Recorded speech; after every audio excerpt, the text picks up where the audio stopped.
Hello guys, welcome to my new channel. आज हम बात करेंगे एक नई मानवा के बारे में। इसकी स्टोरी कतई मस्त है। आप ये सुनोगे ना तो मज़ा आ जाएगा आपको। इसमें स्टोरी एक वैम्पायर पे होती है और चलिए स्टोरी स्टार्ट करते हैं। कहानी की शुरुआत में हम देखते हैं कि एक चांदनी रात के सीन और रास्ते पहाड़ों के साइड पे एंड उसमें जा रही है एक तेज़ रफ्तार में गाड़ी। और कोई ऐसी वैसी गाड़ी नहीं, एक मैकलैरन। चमकती रात में एक सुंदर मैकलैरन से निकलता है हमारा एमसी सिल्वेस्टर। नीली आंखें, सफ़ेद बाल। हम एक जगह दिखाई जाती है जैसे कि दो बंदे बैठे होते हैं, आग लगा के बातें कर रहे होते हैं। उन्होंने एक नया इलीगल ड्रग लाया है जिसे साइक्लिडिक मून कहते हैं। जो लोगों ने उसे स्मगलिंग करवाया है उन्होंने उसके लिए पैसे भी दिए हैं। तभी एंट्री होती है हमारी एमसी, नीली आंखें, सफ़ेद बाल, हमारे सिल्वेस्टर की। सिल्वेस्टर एक हाथ जेब में और एक कंधे पे स्वॉर्ड वाला वॉक्स। तभी उनमें से एक बोलता है कि आज एक और गेस्ट आने वाला है क्या। दूसरा बंदा उठता है और सिल्वेस्टर को रोकते हुए बोलता है कि तुम्हारे पास इनविटेशन है। तभी हमारा हीरो निकलता है डेजर्ट ईगल और रखता है उसके सर पे और चला देता है। खोपड़ी फट जाती है, खून के छींटे उड़ते उड़ते दूसरे बंदे के चेहरे पे भी लगते हैं। शक्ल पे 12 बज जाते हैं। इस चुप्पी को तोड़ते हुए हमारा सिल्वेस्टर कहता है, क्या ये चलेगा इनविटेशन की जगह। सीन चेंज होता है और हमें पार्टी का सीन दिखाया जाता है। सभी लोग मस्त ड्रग्स कर रहे होते हैं। फिर हमें डीजे ऑपरेटर को दिखाया जाता है जो एक लड़की होती है, मस्त म्यूज़िक बजा रही होती है। तभी हम देखते हैं लाल आंखें जिनसे खून रिस रही होती है और उस इंसान के गले पे काट रहा होता है एक वैम्पायर। उसकी आंखें लाल लाल होती है और चेहरे पे मस्त सॉस की तरह खून लगा होता है जिसे वो चाट रहा होता है। तभी हम डीजे वाली लड़की की दिखाई जाती है जिसके शक्ल पे 12 बज जाते हैं। वो वैम्पायर कहता है, क्या रे तेरे पास और मज़ेदार सॉन्ग्स नहीं है जिनको सुन के मेरा मूड अप हो जाए। शायद साले को भोजपुरी सुनना था, माहौल नहीं बन रहा था ना शायद इसीलिए। और कहता है, हम तुम सिर्फ मज़ेदार गाना ढूंढो और उन्हीं को बजाते रहो। क्या ये मुश्किल है? अगर ये काम तुमको मुश्किल लग रहा है तो मुझे अपनी भूख को दबाने की कोई ज़रूरत नहीं है। और हमें राइटर की एक लाइन दिखाई जाती है जिसमें राइटर बोलता है, वैम्पायर्स के लिए इंसान कुछ नहीं, बस एक शिकार है या खिलौना। वैम्पायर की आंखें क्या ही डरावनी लग रही होती है, बिल्कुल क्रीपी सा स्माइल। और तभी एंट्री होती है हमारे एमसी की, ब्लू आइज़ लेके। राइटर बोलता है, कुछ ऐसे भी लोग होते हैं जिनसे वैम्पायर भी डरते हैं और हम उन्हें कहते हैं वैम्पायर हंटर्स। हमारे एमसी की एंट्री से एक बॉडीगार्ड उड़ के जाता है और हमारे एमसी कहता है, देखो तो इन चेहरों को लगता है मक्खियाँ कुछ ज़्यादा ही मज़ा कर रही है।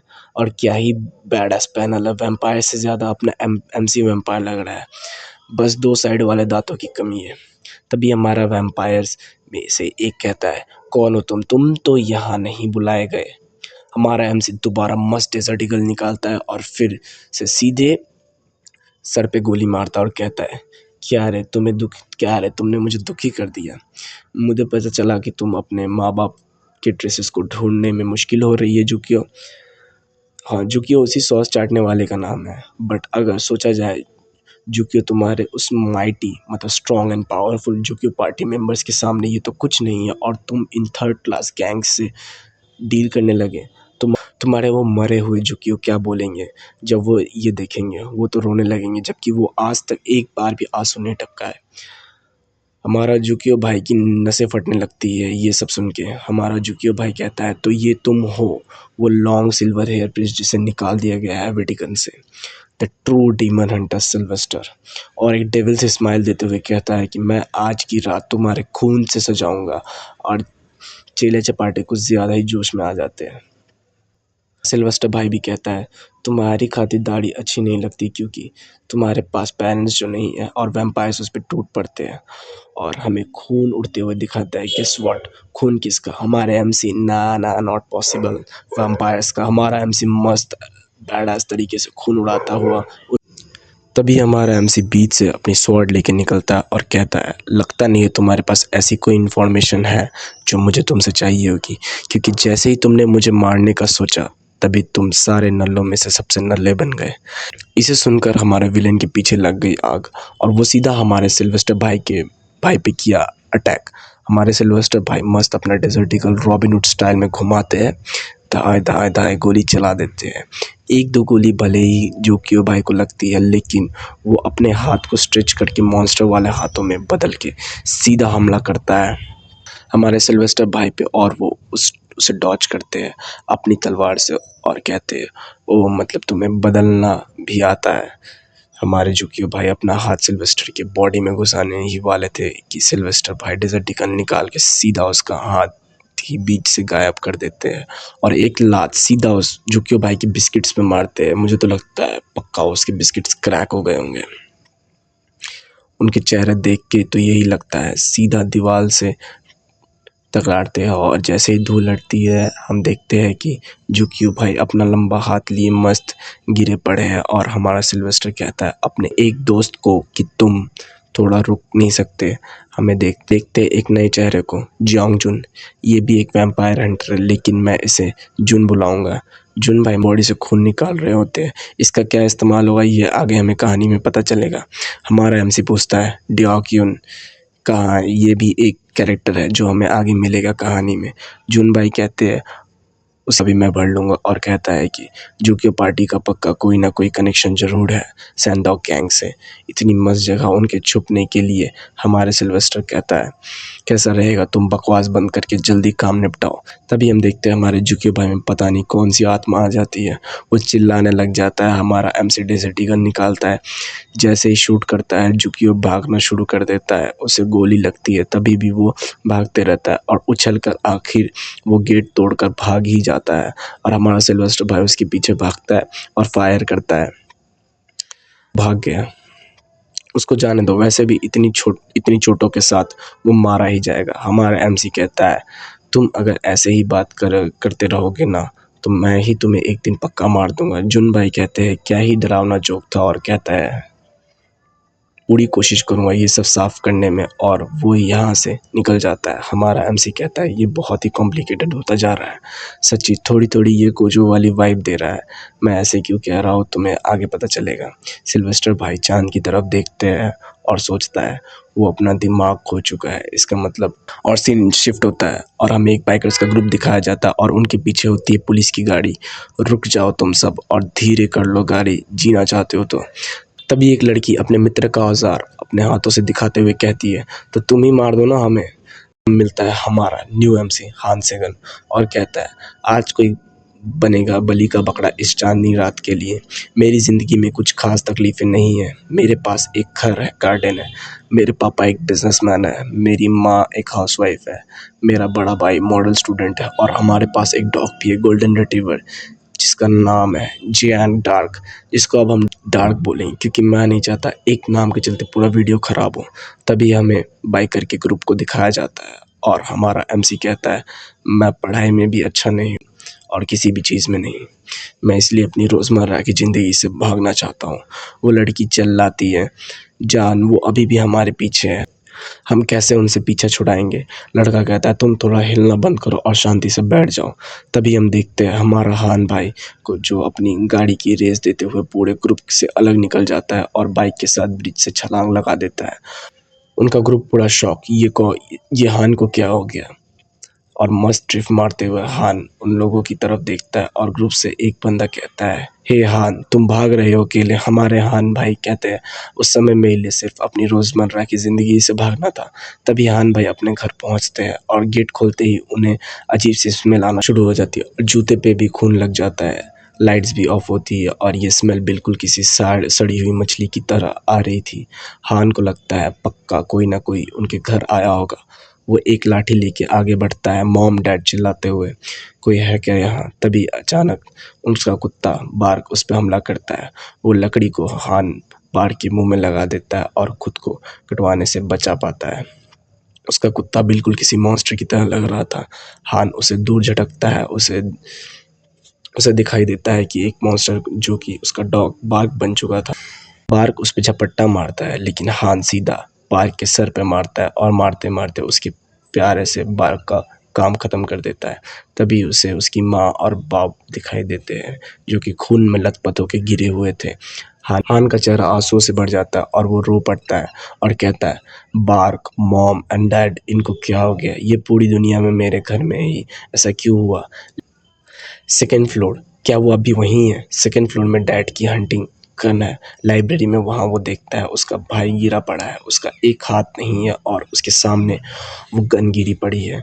हान कहता है मुझे माफ़ कर दो, काश मैं थोड़ी देर पहले आता। सीन चेंज होता है, हम हान को देखते, उसके हाथों में वही बंदूक होती है और वो कहता है ये अभी गर्म है।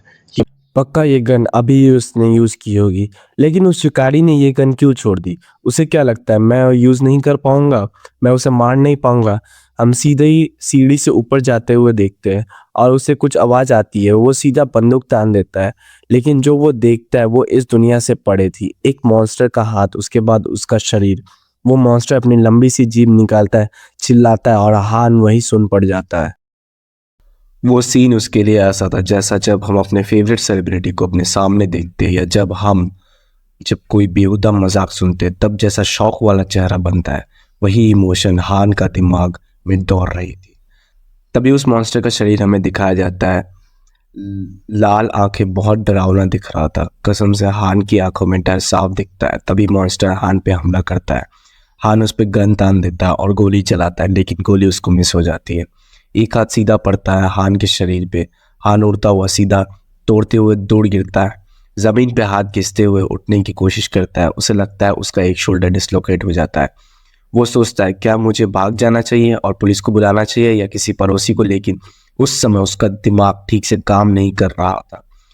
बंदा गंदी तरह से पैनिक कर रहा था, बट उसके दिमाग में ये बार बार आ रहा था कि उसे इस मॉन्स्टर को मारना ही होगा। तभी मॉन्स्टर अपनी रेड आई से उस पर चार्ज करता है और हान गोली चलाता है। गोली मॉन्स्टर के कंधे पे लगती है और हमें दिखाया जाता है कि एक हाथ गन के साथ कट के हवा में उड़ रहा है। हान शॉक, ये क्या हुआ? उसका हाथ कट के अलग हो गया।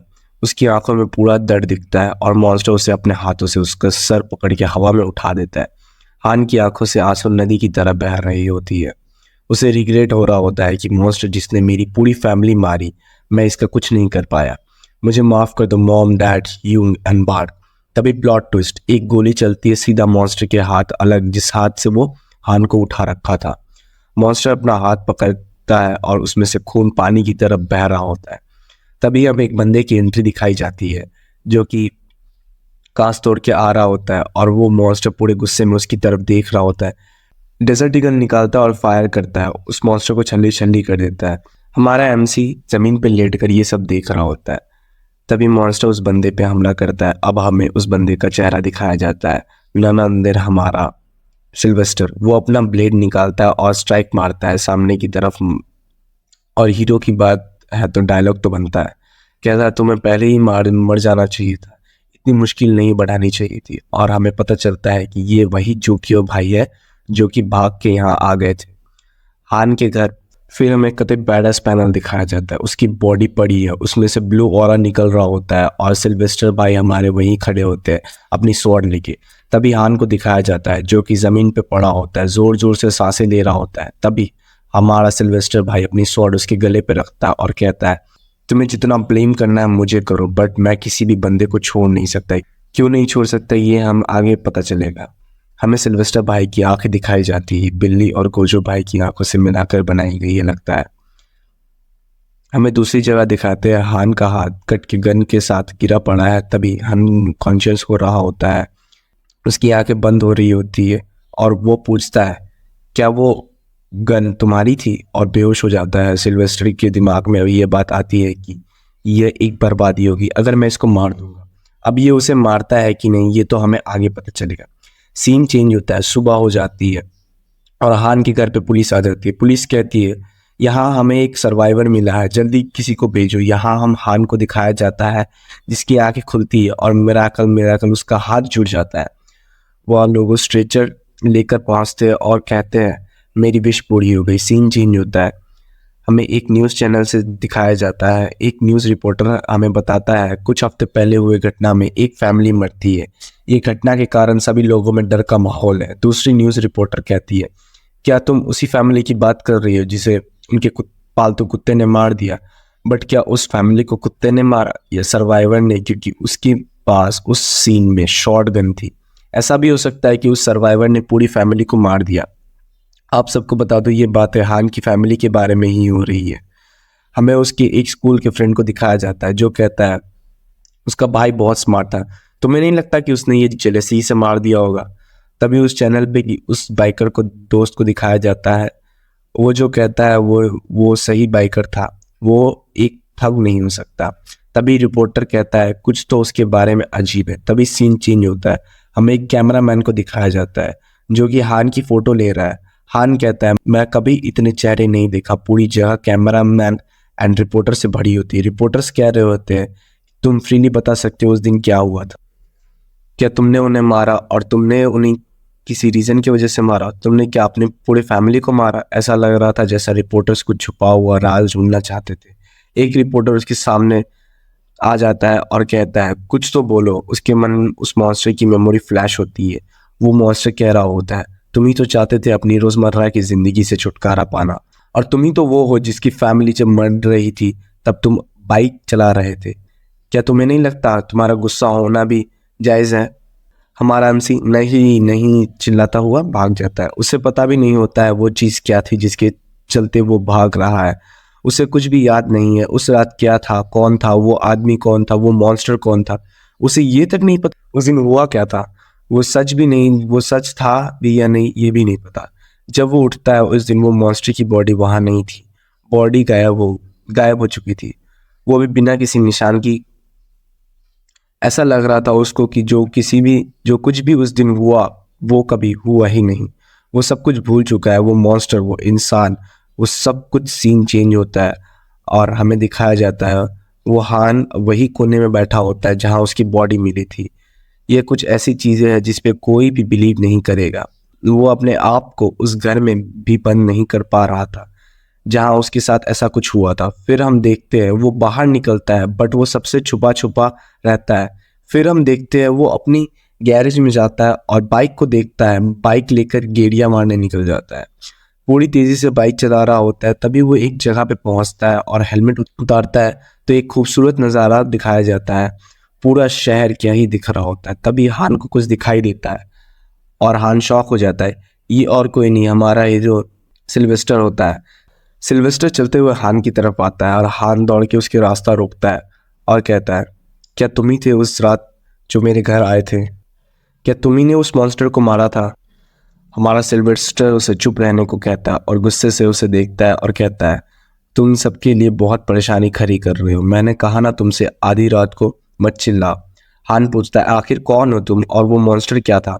सिल्वेस्टर कहता है मैं देखना चाहता हूँ तुम कितना अच्छा सोच सकते हो, तुम्हारी इमेजिनेशन कैसी है, तुम्हें क्या लगता है वो चीज़ क्या हो सकती है? हान कहता है तुम एक एक्सॉर्सिस्ट हो, इसका मतलब ऐसे लोग और प्रीस्ट जो कि प्रेयर्स या ताकत से नेगेटिव थिंग्स को एलिमिनेट या भगा देते हैं।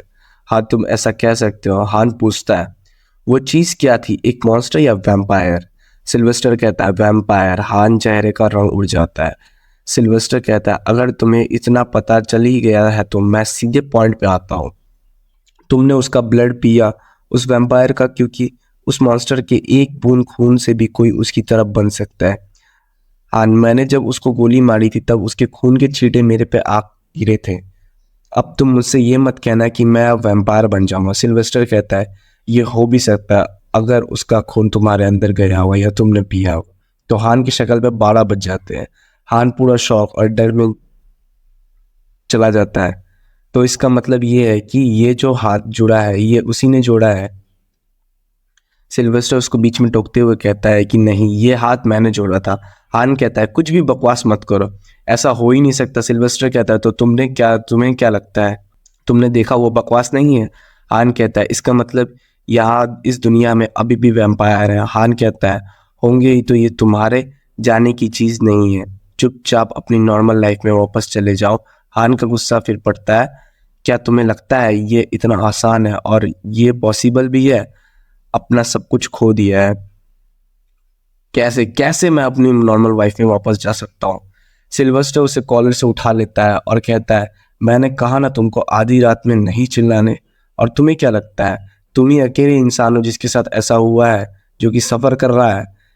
तो इसका मतलब दुनिया में और भी लोग हैं मेरे जैसे। हान अपना कॉलर झटक देता है और कहता है तुम्हें क्या लगता है मैं छोड़ दूंगा उस मॉन्स्टर को जिसने मेरी फैमिली को मारा? क्या ये पॉसिबल है? मैं उन सबको मार दूंगा चाहे मैं मर क्यों ना जाऊं। रोते रोते हान कहता है। सिल्वेस्टर कहता है कैसे परेशानी वाला बच्चा है, सीन चेंज होता है, हमें एक कैफ़े का सीन दिखाया जाता है जहाँ जून भाई और एक मैडम जी बैठी होती है जिनका नाम सियांगवी होता है। गेट खुलते ही एक बेल बजती है जो कि गेट पे टंगी हुई थी।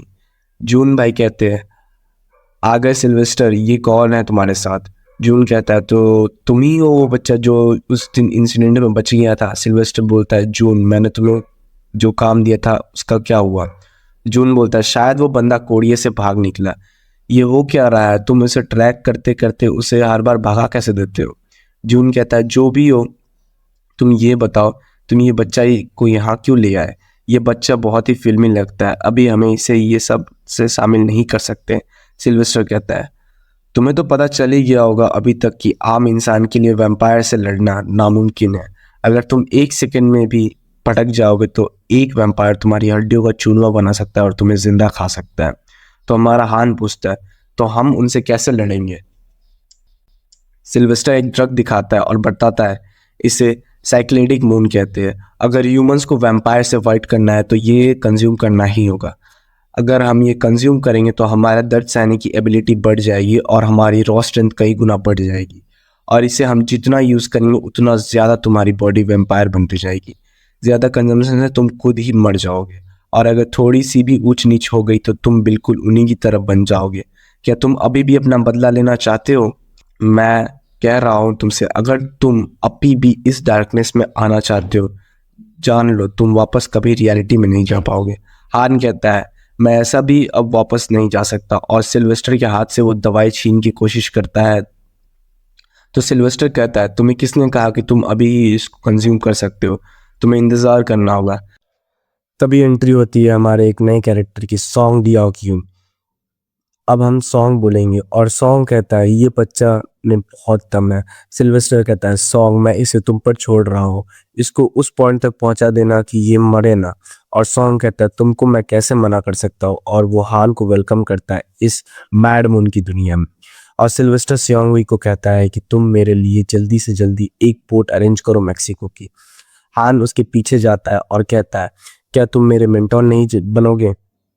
क्या तुम सच में अब्रॉड जा रहे हो? वो पीछे घूमता है और सॉन्ग को कहता है, क्या लगता है तुम इसको उस लेवल तक ट्रेन कर पाओगे? सॉन्ग बोलता है, मैं अपनी पूरी कोशिश करूंगा, और एक सिगरेट जलाता है। और सिल्वेस्टर कहता है, welcome to world of mad moon, हान से गन। अब हमें सीधा 1 साल बाद का सीन दिखाया जाता है। एक बेनिया नाम का क्लब दिखाया जाता है। कुछ ब्लैक कलर की गाड़ियां आके रुकती है और उसमें से निकलता है चियन युंग हो, सैंडॉग गैंग का डिप्टी बॉस। एक बंदा दौड़ के आता है, उसके पास आता है और कहता है, तुम आ गए यूनिम। चियन कहता है, यूनिम घंटा, तुम मुझे अब सनबे बोलोगे। जिसको नहीं पता उन दोनों वर्ड का मतलब उन्हें बता दो। यूनिम मतलब बड़ा भाई और सनबे मतलब सीनियर। और अब से हम बिजनेसमैन हैं जो सिर्फ बिजनेस करेंगे। सही कहा ना? वो बंदा रिप्लाई करता है, हाँ आपने सही कहा सीनियर, और हाँ तुमने मुझे यहाँ क्यों बुलाया? चियन युंग हो पूछता है। और सीन चेंज होता है और हमें दिखाया जाता है अपग्रेडेड वर्जन हान, जो कि कुछ बंदों को पेल किए लेटा देता है। वो बॉस कहता है, तुमने मुझे उसके लिए बुलाया है? उसके लिए? तुम सालो, तुमसे एक काम नहीं होता।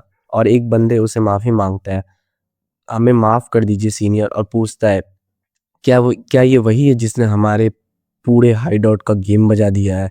और ये काफी जवान भी दिखता है। हान रिप्लाई करता है, अबे तेरी बातें करना हो गया हो तो नीचे आ जा, तेरे चेले लोग ने पैसा लेने के बाद भी मुझे मेरा माल नहीं दिया। योंग कहता है, तुम्हें कुछ चाहिए तो मांग लो, ऐसे करने की क्या जरूरत थी? तुझे नहीं लगता तुम सब चोर हो और ये चोरों की ऑर्गेनाइजेशन है? यहाँ अपने बंदे से पूछता है, इसे क्या चाहिए? उसे चाहिए 8 ड्रैगन ऑफ, एक टोकारेव और AK-47। तुम्हें ये सब चाहिए सिर्फ 5 मिलियन के लिए? तुम छोटे चूहे, तुम्हें क्या लगता है ये कितने की होगी? हान कहता है, तुम्हें सब कुछ पता होते हुए भी तुम ये कह रहे हो, जबकि तुम ही हो सारे गन्स डिस्ट्रीब्यूटर करते हो, रशियन चाइनीज सारे वेपन्स। तुम हमेशा उसका दुगना चार्ज करते हो ओरिजिनल प्राइस से। यूं कहता है, क्या ही उस बच्चे से बात करना, उसे पुलिस को रिपोर्ट करो और बात खत्म करो। हान कहता है, ये भी मैं उन्हें कह दूंगा कि ये टट्टी ऑर्गेनाइजेशन जो कि वेपन्स बेचती थी अब चाकू छुरी बेचती है, और ड्रग्स भी। ये सुन के योंग कहता है, किसी ने मुझसे आज तक ऐसे बात नहीं की। और वो अपने 2 बंदों को ऑर्डर देता है, इसे काट के फेंक दो। चैप्टर की शुरुआत में हम देखते हैं वो बॉस अपने बंदे को ऑर्डर दे रहा होता है कि यहाँ खड़े क्यों हो, जाओ मुझे उसका मीट से सेसमी खानी है। जिन्हें नहीं पता उन्हें बता दो, ये कोरियन डिश है। दो बंदे मेटल का बैट लेकर चाकू लेकर हान की तरफ बढ़ते हैं। हान के हाथ से उसके विंग्स फटे जा रहे थे। तभी उन दोनों में से एक ने मेटल बैट लेकर हान पर हमला किया। उसको इजीली डॉज करते हुए हान दूसरे बंदे की ओर चार्ज करता है और सीधा उसके चेहरे पे एक जबरदस्त सा घूंसा पड़ता है। मेटल बैट वाला बंदा दोबारा से उसको हिट करने की कोशिश करता है, लेकिन उसको दोबारा डॉज कर लेता है और एक जोर का पंच मारता है उसके रिब्स पे। बंदा मुंह से खून थूक देता है। बॉस कहता है उसने दोनों को अपने दम पे हरा दिया और हान सीधा चल के बॉस के फेस के सामने आ जाता है और वो हान से पूछता है तुम्हें क्या चाहिए। हान कहता है मेरे लिए AK-47, एक ड्रैगनोव और एक टोकारेव लेके आओ, जिसके लिए मैंने पहले ही पैसे दे रखे हैं। बॉस कहता है तुम्हें भी समझ आ गया होगा कि अभी ये डील करने लायक हमारे पास सामान नहीं है। बॉस कहता है तुम मुझे बता दो तुम कब कहाँ डील करना चाहोगे। हान जवाब देता है कल 8 बजे यूनसिन सिक्योरिटी पार्किंग लॉट में, और हान चला जाता है। हान के जाते ही हम देखते हैं बंदा जो शुरू में उसको पिक करने गया था कहता है आप ठीक हो सीनियर। तो बॉस उसको थप्पड़ मारता है और कहता है सीनियर नहीं यूंगनिम बोलो। वो कहता है यस यूंगनिम। और बॉस कहता है अब कुछ नहीं हो सकता, उन लोगों को बुलाओ। सीन चेंज होता है, हमें एक पुरानी जगह दिखाई जाती है जहां वैम्पायर ब्लड खरीदा और बेचा जाता है। वहां हम देखते हैं एक बूढ़े इनको, उसका नाम है ओल्ड मैन जो कि वैम्पायर ब्लड का ट्रेड करते हैं कोरिया में। और उसके सामने खड़ा होता है सॉन्ग। वो बूढ़ा उसे कहता है इसमें से ज्यादातर ब्लड्स का लेवल 20 से नीचे है। सॉन्ग कहता है ज्यादातर लोगों ही सैंडॉग गैंग से है। वो चाहे कितने भी बकलोल क्यों ना हो, लेकिन उनके खून का लेवल इतना कम कैसे हो सकता है। कहीं तुम्हारी मशीन तो खराब नहीं है ना। जो कहता है अगर तुम्हें मुझ पे विश्वास नहीं है तो तुम कभी भी जा सकते हो, और ये मशीन कोई एरी गैरी मशीन नहीं है। सॉन्ग कहता है मेरा ये मतलब नहीं था, तुम इतना सीरियस क्यों हो जाते हो। जो कहता है बकवास बंद करो और ये पकड़ो पैसे का बैग और निकलो। वैसे जियोंगजुन वही बेवकूफ है ना जिसकी पूरी फैमिली को वैम्पायर्स ने मार दिया था। तुम उसे अभी तक कांटेक्ट नहीं कर पाए हो ना। तुम उसके बारे में क्यों पूछ रहे हो। वैसे भी वो चाकू लेके निकलता है, एक दिन वो भी वैम्पायर ही बन जाएगा। मैं निकल रहा हूँ जो कह के सॉन्ग निकल जाता है और हमें ओल्ड मैन बताते हैं ये कभी सच नहीं बोलता। तभी हम देखते हैं बाहर उसका इंतजार हान कर रहा होता है। सॉन्ग उसे देख के मुस्कुराता है और कहता है तुम ही तो हो जो वापस आए हो, बस तुम मुझे ये मत बोलना कि तुम दोबारा किसी से लड़ाई करके आए हो। हान कहता है ऐसा कुछ नहीं है। सॉन्ग कहता है तुम मेरी आंखों में क्यों नहीं देख रहे हो। सीन चेंज होता है, हम देखते हैं सॉन्ग गाड़ी में कुछ कर रहा होता है। हान पूछता है क्यों ना अब मैं तुम्हारे साथ वैम्पायर्स को हंट करना शुरू कर दूं। सॉन्ग सीरियस होके कहता है तुम अभी भी बहुत सारी स्किल्स लैक करते हो, सिर्फ अपनी ट्रेनिंग पे ध्यान दो, ज्यादा इधर उधर का ना सोचो। मैं मानता हूँ तुम्हारी बॉडी में खुजली हो रही है ताकत दिखाने की, लेकिन ऐसा भी मत करना कि किसी बदमाश इंसान से पंगा ले लो। हान कहता है तुम इतना चिंता मत करो, ऐसा कुछ नहीं होगा। सॉन्ग थोड़ा नॉर्मल होके कहता है ठीक है फिर। हान फिर एक क्वेश्चन पूछता है अगर एक बंदे को मारने की जरूरत हो तो मैं क्या करूंगा। सॉन्ग कहता है मार देना। लेकिन सॉन्ग ये भी कहता है अगर तुम पहले से सोच रखे हो कि तुम्हें उसको मारना ही होगा तो तुम बेवकूफ हो, लेकिन ऐसा सिचुएशन आ जाए कि तुम्हें उसको मारना पड़े तब तुम उसे मार सकते हो। सॉन्ग उसको हाथ में पकड़ लेता है और कहता है मुझे शक ही हो ही रहा था, तुम कुछ ना कुछ सोच रहे हो, तुम पक्का कुछ किए हो। सॉन्ग थोड़ा सोचता और कहता है छोड़ो ये सब, जिम चलो, अब ट्रेनिंग का टाइम हो गया है। कैसा रहेगा हम एक रिंग मैच करें। हान कहता है नहीं, तुम्हारे साथ बिल्कुल नहीं। सीन चेंज होता है, हमें एक बिल्डिंग दिखाई जाती है, उसके नीचे एक कार के बाहर 4 लोग खड़े होते हैं। कार के अंदर देखते 2 बंदे बैठे होते हैं, उनका चेहरा नहीं दिखाया जाता है, लेकिन वो बात कर रहे होते हैं कि हमें सच में ऐसे छुप के रहना होगा एक बच्चे को पकड़ने के लिए। दूसरा बंदा कहता है शांत हो जाओ, ये सोचने का तरीका नहीं है, वैसे भी हम वैम्पायर्स बन चुके हैं, हमें लॉयल बनना होगा सीनियर्स के लिए। लॉयल वो क्या होता है तुम्हें याद नहीं, पिछले साल हमारे लोग मार खाए थे जुकियो की पार्टी में और उन्होंने फिर से सारा रिस्पॉन्सिबिलिटी हम पे दे दिया था क्योंकि हम भी वैम्पायर्स है। आज भी वो एक बच्चा को नहीं पकड़ पा रहे हैं। तभी हम देखते हैं एक गैस सिलेंडर उड़ के आता है, सीधा उस बंदे को लगने ही वाला था कि उसके सामने वाले बंदे ने बचा लिया। तभी हम दिखाया जाता है कि वहां एक बाइक आके रुकती है। मानना पड़ेगा तुमने सबको निपटा दिया, जबकि वो वैम्पायर्स थे, भले ही नए हो लेकिन वो वैल्यूएबल थे। वो बंदे की आंखें रेड चमकने लगती है और पूरे गुस्से में कहता है तुम्हारा हो गया छोटे बदमाश, और हमें क्या करना चाहिए, क्योंकि हमें कहा गया है तुम्हें वो सारी चीजें देने जो तुमने मांगी थी।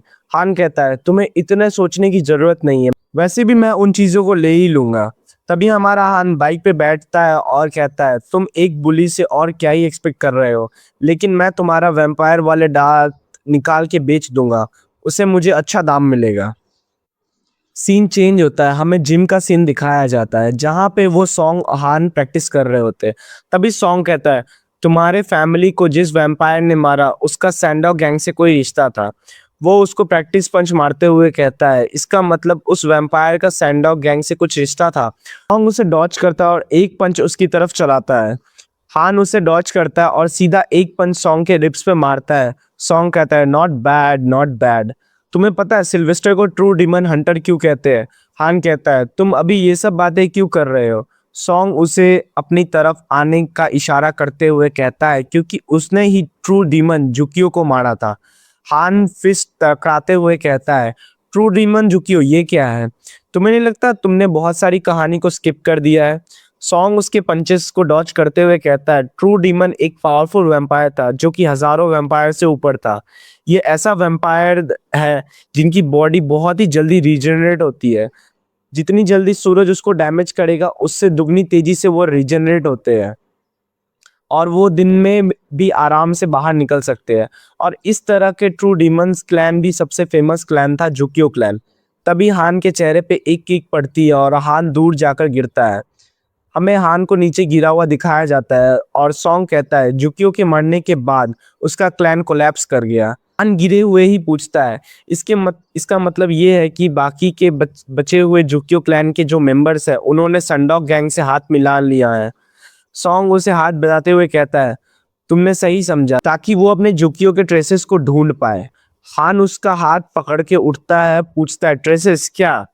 सॉन्ग बताता है, जुकियो अपने पास रिपिट्यूशन को वापस पाना चाहते हैं। दोबारा से वो वही पास्ट वाली स्ट्रॉन्ग क्लैन बनना चाहते हैं। तभी सॉन्ग उसके कॉलर को पकड़ता है और दोबारा जमीन पे पटक देता है और कहता है, क्या हुआ अगर उनकी रेपुटेशन अभी उतनी नहीं है तो उनका नाम अभी भी बना हुआ है। और सीरियस होके कहता है, तुम हान से गन उनसे दूर रहो, उनका टारगेट मत बनो। अगर तुम उनका टारगेट बन गए, हर एक मूवमेंट ऐसा लगेगा जैसे तुम महल में हो। तभी हमें वैम्पायर के साथ वाला फाइट दिखाई जाती है जिसमें वो वैम्पायर जिस पे से हान ने पहला हमला किया था वो सीधा अपने नाखून से हान पे चार्ज कर देता है। हान जल्दी से अपनी बाइक का हैंडल मोड़ के उससे बच जाता है। दूसरा बंदा उससे पूछता है, तुम्हें कोई हेल्प चाहिए? वो कहता है, नहीं चाहिए मुझे कोई हेल्प, और हाँ युंगनिम, तुम इस सब से दूर रहो। वो दूसरा बंदा कहता है, ओहो मुझे ऑर्डर दे रहे हो? वो बंदा गुस्से से दूसरे बंदे की तरफ देखता है और कहता है, मैंने कहा ना तुमसे इन सब से दूर रहो। तभी हमें दिखाया जाता है हान बाइक लेके उसके पीछे आ जाता है और स्वॉर्ड से हमला करके उसके एक हाथ घायल कर देता है और बाइक घुमाता हुआ तलवार को नीचे घिसता है और चिंगारी निकालते हुए दोबारा उस पर हमला करने बढ़ता है। तभी वो बंदा कहता है, दोबारा से वही तरीका, और तुम्हें क्या लगता है मैं बेवकूफ़ हूँ? और उस पर चार्ज कर देता है अपने नाखूनों के साथ। हान बाइक को ड्रिफ्ट मारते हुए उसके ऊपर से निकल जाता है और वो बंदा कहता है, मुझे लगा ही तो तुम यही करोगे, और घूम के पंजा मार देता है हान के शोल्डर्स पे। हान का शोल्डर्स पूरा घायल हो जाता है, उसमें नाखूनों के निशान हो जाते हैं। हान अपनी ब्लेड से हमला करता है और हमें दिखाया जाता है उसका ब्लेड दो हिस्सों में टूट जाता है। हान कहता है, क्या यार इतना आसानी से कैसे टूट सकता है, ये तो स्टेनलेस था ना। वो बंदा कहता है, इतनी आसानी से टूट गया? पक्का लगता है तुम कोई नए बंदे हो। तभी हान घूमता है और टूटी हुई स्वॉर्ड उसके उसके गले से उसके सर तक घुसा के आर पार कर देता है। वो बंदा घुटनों पे गिरता हुआ चिल्लाता है, युंगनिम। दूसरा बंदा कहता है, तुमने ही तो मुझे दूर रहने को कहा था। हान कहता है, सही किया मैंने, तुम्हारा ऑर्गेनाइजेशन में 5 मिलियन वोन डाले हैं। और वो अपना हाथ उठाता है और कहता है, मुझे और ज्यादा करना चाहिए उनको दिखाने के लिए, और उस बंदे की तरफ देख के कहता है, सही कहा ना मैंने, और बूम उसकी खोपड़ी फोड़ देता है अपने ग्लव से। दूसरा वाला बंदा भी शॉक हो जाता है ये देखकर, और हमें दिखाया जाता है कि ग्लव्स में से धुआं निकल रहा होता है और वो बंदा नीचे पड़ा होता है, चेहरे पे डेविल से स्माइल होती है। और दूसरा वाला बंदा कहता है, क्या वो ग्लव्स क्या है? क्या वो 21st सेंचुरी से है भी? और वो बंदा कहता है, तुम काफी सही बंदे हो, तुम ये सब कुछ कर रहे हो अपनी टूटी हुई ब्लेड हाथ में उठाते हुए तुम पूछ रहे हो मैं ये सब क्यों कर रहा हूँ? तुम्हारे सर के लिए। अगर समझ गए तो चुपचाप आओ जाओ फाइट करते हैं। वो बंदा हंसने लगता है और कहता है, तुम्हारा खून क्या AB टाइप का है? तुम्हारी स्वॉर्ड टूट चुकी है और तुम्हारा ग्लव्स उन्हें मैं पहले ही देख चुका हूँ। हान उस पे अपनी स्वॉर्ड फेंक के मारता है। वो बंदा उसे एक हाथ से डॉच करता है और पूरी तरह से वैम्पायर में ट्रांसफॉर्म होते हुए हान पे चार्ज करता है। तभी हान निकालता है गन और खोपड़ी खत्म, बंदे का काम खत्म कर देता है। वो बंदे के सर से खून निकल रहा होता है और कहता है, तुम बच्चे, तुमने कब ये गन निकाला? हान गन को उसी पोजीशन में होल्ड करते हुए कहता है, मैंने तुमसे कहा था ना, मुझे चाहिए तुम्हारा सर। फिर हमें दिखाया जाता है हान उस वैम्पायर का खून कलेक्ट कर रहा होता है। उस वैम्पायर की बॉडी ब्लू फायर में जल रही होती है और वैनिश हो रही होती है। तभी हमें हान का शोल्डर दिखाया जाता है जिसमें उस वैम्पायर के पंजे का निशान होता है। हान कहता है, अब मेरे पास कोई दूसरा चॉइस नहीं है, मुझे इसका ब्लड इंजेक्ट करना ही होगा। और जैसे ही वो ब्लड इंजेक्ट करता है उसके ब्रेन से लेकर उसके पूरे बॉडी तक एक शार्प पेन दौड़ता है और वो पंजे का निशान हील हो जाता है। तभी हमें एक पैनल दिखाया जाता है। हान वहां बैठा होता है और दोनों वैम्पायर्स की बॉडी वेनिश हो जाती है ब्लू फायर में जल के। सीन शिफ्ट होता है। हान बाइक लेके वहां से बाहर निकल आता है। बाहर उसका वेट सॉन्ग कर रहा होता है। सॉन्ग कहता है, आखिरकार तुम बाहर आ ही गए, क्या तुमने अब अच्छा लग रहा है उनको एलिमिनेट करने के बाद? हान कहता है, तुमने मुझे ट्रैक कैसे किया? सॉन्ग कहता है, ऐसी भी कुछ चीजें होती है जिन्हें हम GPS कहते हैं, उसी से मैंने तुम्हें ट्रैक किया। सॉन्ग कहता है, आजकल तुम वो नहीं करते हो। हान पूछता है, क्या नहीं करता? सॉन्ग कहता है, पहले तुम तुम्हारी बाइक का ध्यान रखना कभी नहीं भूलते थे, आजकल तुम बहुत ही रफली बाइक चलाते हो पहले के मुकाबले। तुम इसको पहले एक ट्रेजर की तरह रखते थे लेकिन अब इसे किसी एक ट्रैश की तरह रखते हो।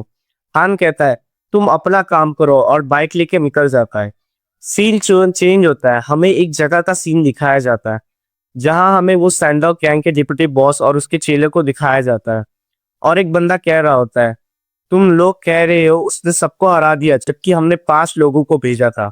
डिप्टी बॉस कहता है, सॉरी ह्यूमन। हमें उस बंदे का चेहरा दिखाया जाता है और वो पूरे गुस्से में होता है। बहुत सही, सीरियसली बहुत सही। तुम लोगों में से किसी ने भी सोचा था कि वो एक वैम्पायर हंटर हो सकता है? ये एक प्रॉब्लम बन चुकी है। मैं पहले ध्यान नहीं देता था जब वो वैम्पायर्स हंटर एक दो वैम्पायर्स को मार देते थे, लेकिन अब हमारी गैंग को उन्होंने एक मजाक बना दिया है। हमें उस बंदे को पूरा चेहरा दिखाया जाता है और ये और कोई नहीं होता है, ये होता है सैंडोक गैंग का बॉस जंग संगडोंग और उसके हाथ में होती है एक गोल स्टिक।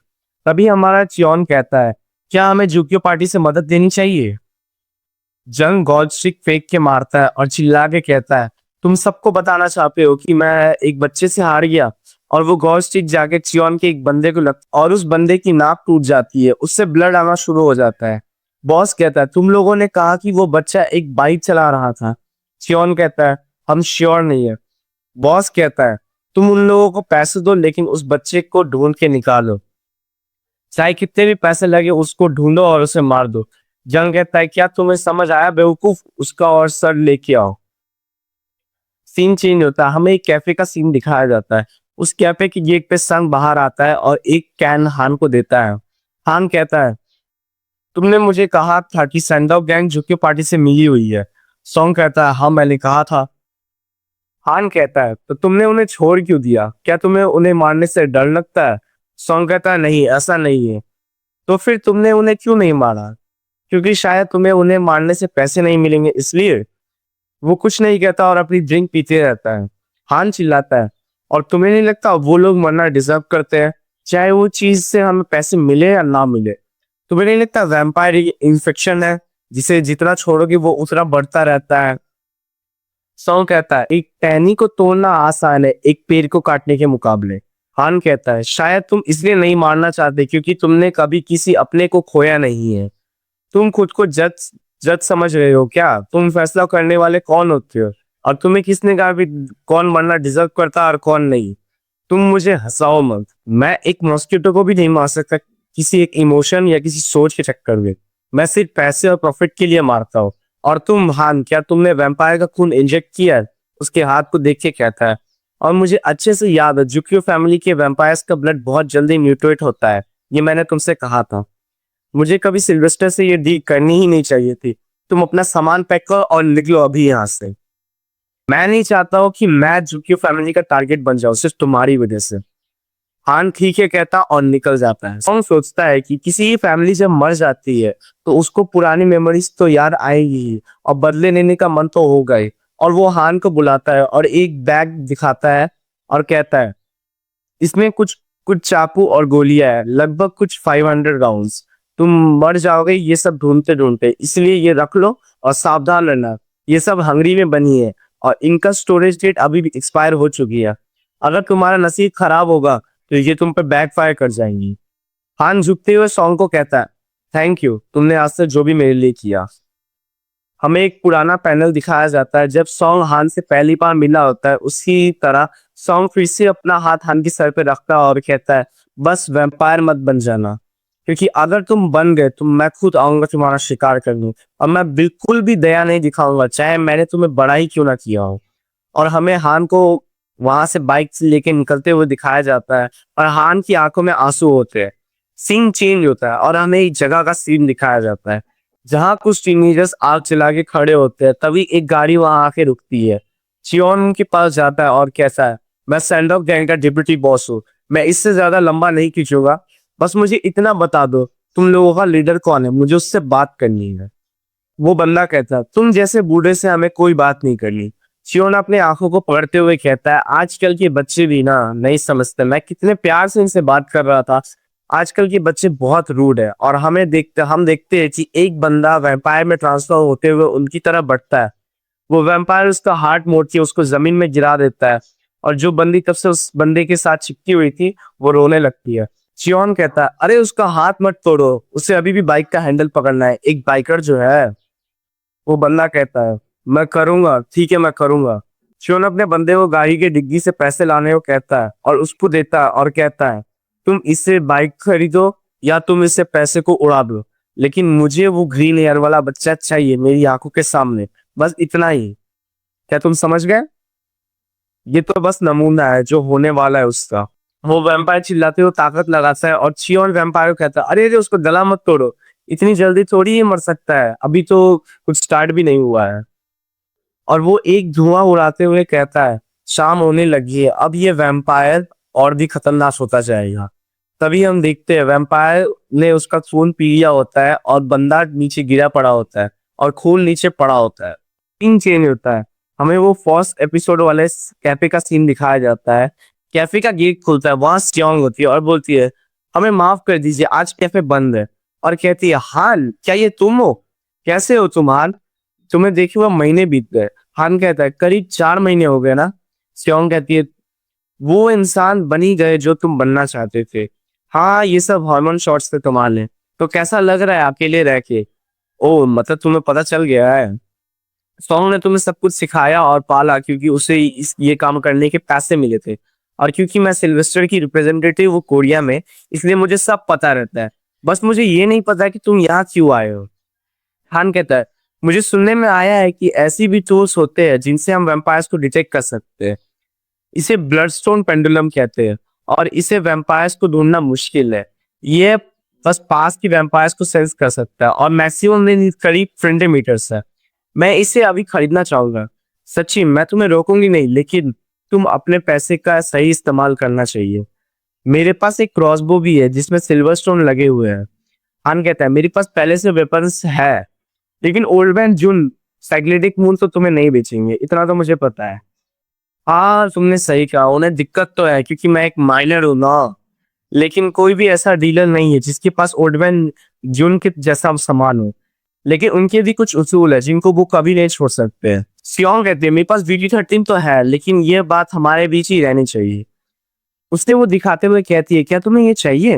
हान कहता है थैंक यू, और जैसे ही लेने वाला होता है तभी वो उसे हटा देती है और कहती है तुम्हें पता है ना मैं कार्ड्स नहीं लेती हूँ, मैं सिर्फ कैश लेती हूँ।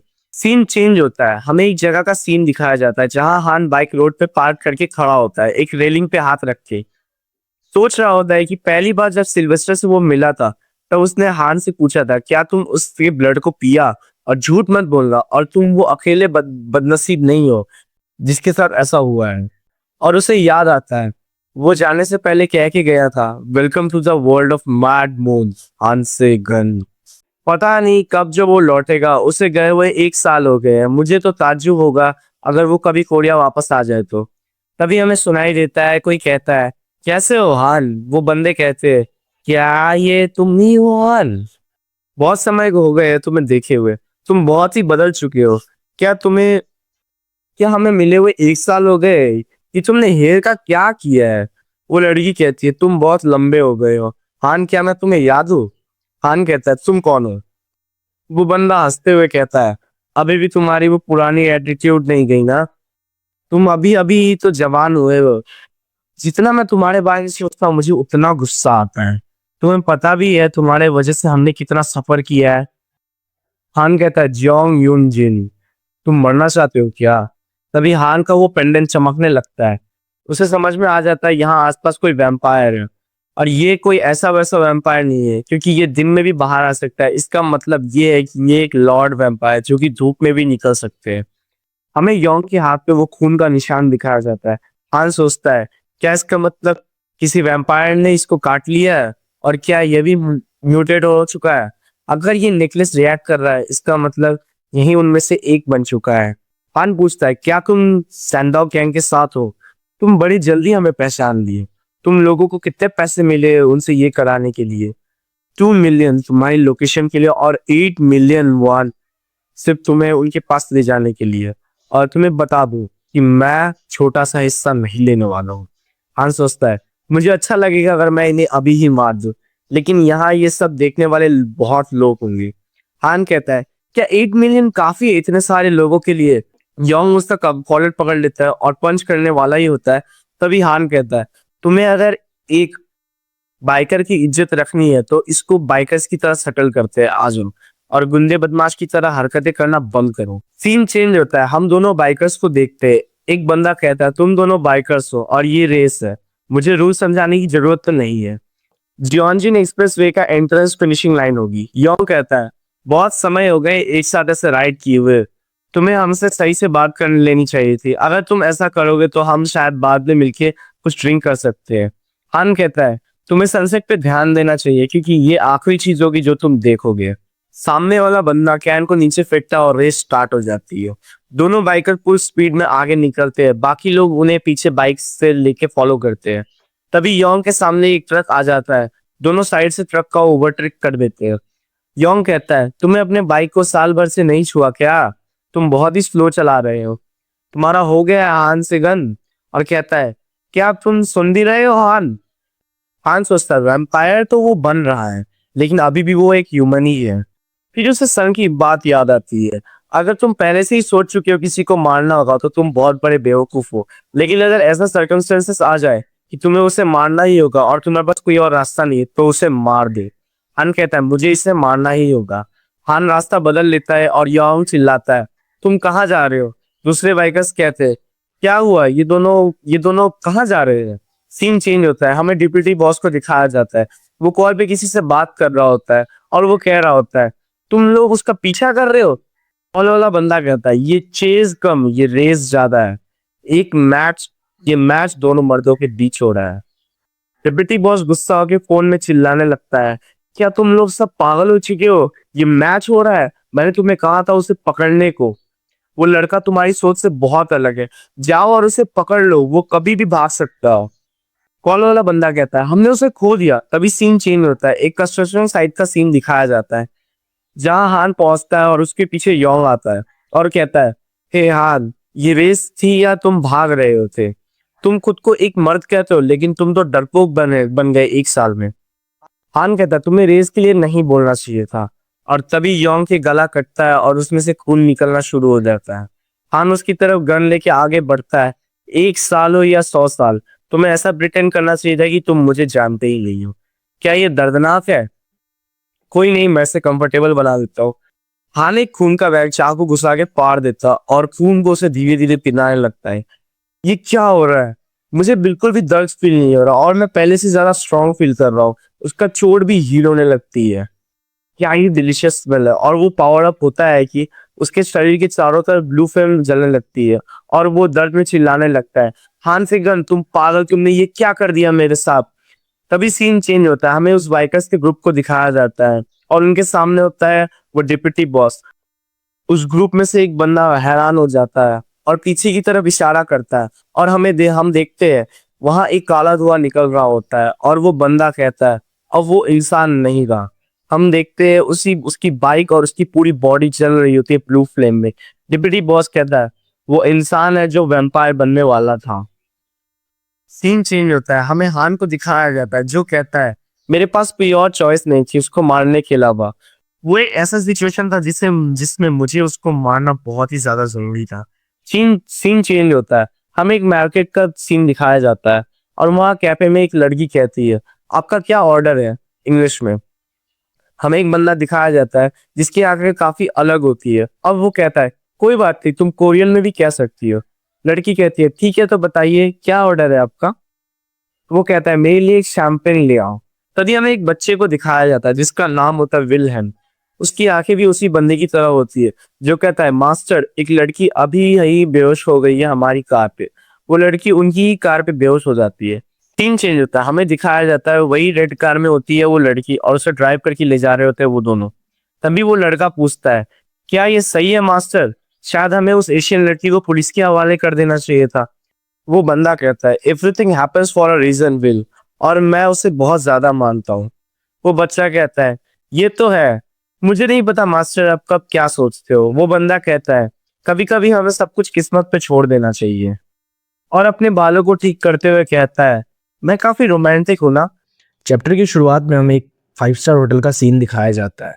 टॉप फ्लोर पे खड़ा होता है हमारा ट्रू डीमन फैंटम, हाथ में एक वाइन का ग्लास लेके और शहर की तरफ देखता हुआ रहता है। और तभी विल वहां आता है और कहता है मास्टर जैसे आपने कहा था मैंने उसको हॉस्पिटल में छोड़ दिया है। फैंटम कहता है बहुत अच्छा किया तुमने विल, मुझे उससे मिलने दोबारा जाना होगा। मास्टर क्यों आप उस लड़की से इतना ज़्यादा ध्यान दे रहे हो, मैंने तुमसे कहा ना मैं बहुत रोमांटिक हूँ। आपको पता है ना आप रोमांटिक या कुछ भी नहीं रह पाओगे अगर आप काम को यूं ही नज़रअंदाज करते रहोगे। और अगर आपको रोमांस करना ही है तो काम खत्म कर लो, उसके बाद जितना मर्जी उतना करना। और एक बार काम खत्म हो जाए उसके बाद आप एक फूल लेके आओ या एक लड़की, कोई फर्क नहीं पड़ता है। फैंटम हाथ में वाइन का ग्लास लेके घुमाते हुए कहता है एक फूल, ये आइडिया भी बुरा नहीं है। जो भी हो हटाओ और ये बताओ तुमने ढूंढ लिया जो मैंने कहा था। विल कहता है उसका नाम युनमी हे है, और उसके क्लासमेट्स उसके परेशान करते हैं बहुत बुरी तरह से। फैंटम कहता है वो एक एवरेज लड़की नहीं है। फिर हमें फैंटम को दिखाते हैं जो अपने ब्लड पावर से फ़ोन को हवा में उड़ाते हुए न्यूज़ पढ़ रहा होता है। 6 हाई स्कूल की लड़कियों ने अपने क्लास के मेल फ्रेंड्स को उकसाया था उसे परेशान करने के लिए। गिल बताता है क्योंकि वो लड़की उनकी बातें नहीं सुनती थी इसीलिए उन्होंने ऐसा किया उसके साथ। फैंटम कहता है उस लड़की की तरफ से सोची तो ये आर्टिकल जो ऑनलाइन दिखा रहे हैं ये आर्टिकल्स लोगों को अंदर और गुस्सा भर देंगे। विल कहता है मास्टर मुझे सिल्वेस्टर का एक वीडियो मिला है, क्या आप इसे देखना चाहोगे। ऐसा लग रहा है अभी भी सबको उंगली कर रहा है ये ना। मैंने सुना है कि वो मुझे ढूंढने के लिए बाहर गया था, मुझे तो लगता है वो मुझसे बहुत नफरत करता है। अब मैंने फिर से कोरिया विजिट किया है तो इस बार मैं सोच रहा हूँ कि पूरे मज़े करूँ। विल कहता है आपने उसे सिर्फ वेटिकन से नहीं निकाला बल्कि आपने उसके सारे अकाउंट्स को भी फीस कर दिया है। फैंडम कहता है ये तो है, मैंने सच्ची उसके साथ बहुत बुरा किया है ना। सीन चेंज होता है, हमें एक जगह का सीन दिखाया जाता है जहाँ एक वैम्पायर फेंस के सारे गिरा पड़ा होता है, उसका खून हर जगह फैला होता है। तभी हमें शैडो से चलते आते हुए एक आदमी को आते दिखाया जाता है। ये और कोई नहीं, ये होता है हमारा सिल्वेस्टर, और ये सीन सीसीटीवी में रिकॉर्ड हो रही होती है, और इसे देख रहा होता है फैंटम और कहता है राख से राख और धूल से धूल बनती है। फिर हमें उस गिरे हुए वैम्पायर को दिखाया जाता है जो कहता है मुझे छोड़ दो सिल्वेस्टर। सिल्वेस्टर उसके सामने खड़ा होता है। फैंटम कहता है तुम अपनी लाइफ के लिए भीख मांग रहे हो जबकि तुमने अपने बॉडी में दूसरों का खून भर रखा है, और तुम ये कहना चाहते हो कि तुम एक लिविंग बीइंग हो। फैंटम अपने ग्लास को शीशे के सामने करते हुए कहता है तो अब तुम रो, अपनी इनोसेंस को प्रूव करने के लिए रो। और हमें दिखाया जाता है सिल्वेस्टर अपनी स्वॉर्ड उसके गले पे रखता है और फैंटम अपने हाथ को उठाता है और ग्लास को किसी ब्लेड की तरह चलाता है। दूसरी तरफ सिल्वेस्टर भी वही करता है। इस सीन में हमें सिल्वेस्टर जो अपनी ब्लेड से कर रहा होता है उसे फैंटम अपनी वाइन की ग्लास से दिखाता है। जैसे जैसे वाइन उड़ती है वैसे ही वैम्पायर का ब्लड भी उड़ रहा होता है। सीसीटीवी कैमरा हेजी हो जाता है क्योंकि सिल्वेस्टर उसमें गोली मार देता है, और हमें दिखाया जाता है फैंटम के रूम की कांच में ब्लड की तरह वाइन लग जाती है। विल उसकी ग्लास में दोबारा से वाइन डाल देता है और फैंटम कहता है तुम एक पोएट कभी नहीं बन पाओगे सिल्वेस्टर। सीन चेंज होता है, हमें एक टॉयलेट का सीन दिखाया जाता है जहां हान उल्टी कर रहा होता है और कहता है पिछले 2 दिन से मैं कुछ भी खा पी नहीं रहा हूँ। उल्टी करते करते उसके दिमाग में पहले की मेमोरी फ्लैश हो रही होती है जिसमें संग कहता है तुम्हें किसने कहा कि तुम एक जज हो और तुम कैसे डिसाइड कर सकते हो कि कौन मरेगा और कौन जिएगा। हान कहता है अगर यही बात है तो मैं अब क्या करूं। सीन चेंज होता है, हमें रामेन का पैकेट दिखाया जाता है और वहीं हान बैठा होता है और लोगों को देख के क्या सोचता है ये इतनी जल्दी में कहाँ जा रहे होते हैं हर दिन। तभी एक लड़की को दिखाया जाता है जिसके नाम होता है जिन यूमी, जो उसके पास बैठी होती है और कहती है तुम्हें नहीं लगता कि तुम कर्ट कोबिन की तरह दिखते हो। मैंने इस इंसान के बारे में सुना तो है बट ऐसा पहली बार हो रहा है कि कोई मेरे सामने आके ऐसा कह रहा हो कि मैं कर्ट कोबिन की तरह दिख रहा हूँ। तभी कोई कहता है जिन यूमी। हमें एक ग्रुप को दिखाया जाता है जिसमें एक बंदा कहता है क्या तुम्हें मेरी आवाज नहीं आ रही या तुम ना सुनने का नाटक कर रही हो, जवाब दो। और ये लड़का कौन है तुम्हारे साथ। हान वहां से उठता है और चुपचाप चला जाता है लेकिन दूसरे वाले बंदे को चुल मचती है। सभी विलन्स को पता नहीं कैसा जो चुल होती है, पता नहीं इन्हें सबको छेड़ना होता है। तभी वो बंदा गाली देते हुए हान के कंधे पे हाथ रख देता है और कहता है कहाँ जा रहे हो तुम। हान घुमा के एक एल्बो मारता है उसके चेहरे पे और वो बंदा खून उड़ाते हुए दूर गिरता है और वो लड़की खुश। हान कहता है सॉरी मुझे लगा कोई कीड़ा है। इससे तो पक्का विलन का ईगो हर्ट हो ही गया होगा। तभी वो बंदा उठता है, अपने नाक को देखता है, उसमें से खून बह रहा होता है और कहता है गाली देते हुए तुम्हें डर नहीं लगता और तुम्हें मरने का बहुत शौक है ऐसा लग रहा है मुझे। हान चलने लगता है, वो पीछे से कहता है रुको तुम वहीं, और कहता है रुक जाओ जल्दी वरना वरना मैं आऊंगा और तुम्हें अब भी मार दूंगा। हान रुकता है और कहता है मार दोगे तुम मुझे, और पीछे मुड़ते हुए कहता है तुम इंसान ही हो ना। तभी वो लड़की अपने कान में ईयरबड्स लगा रही होती है और गाना चला लेती है और उस ग्रुप का एक बंदा आता है और हान के पेट पे एक किक मारता है।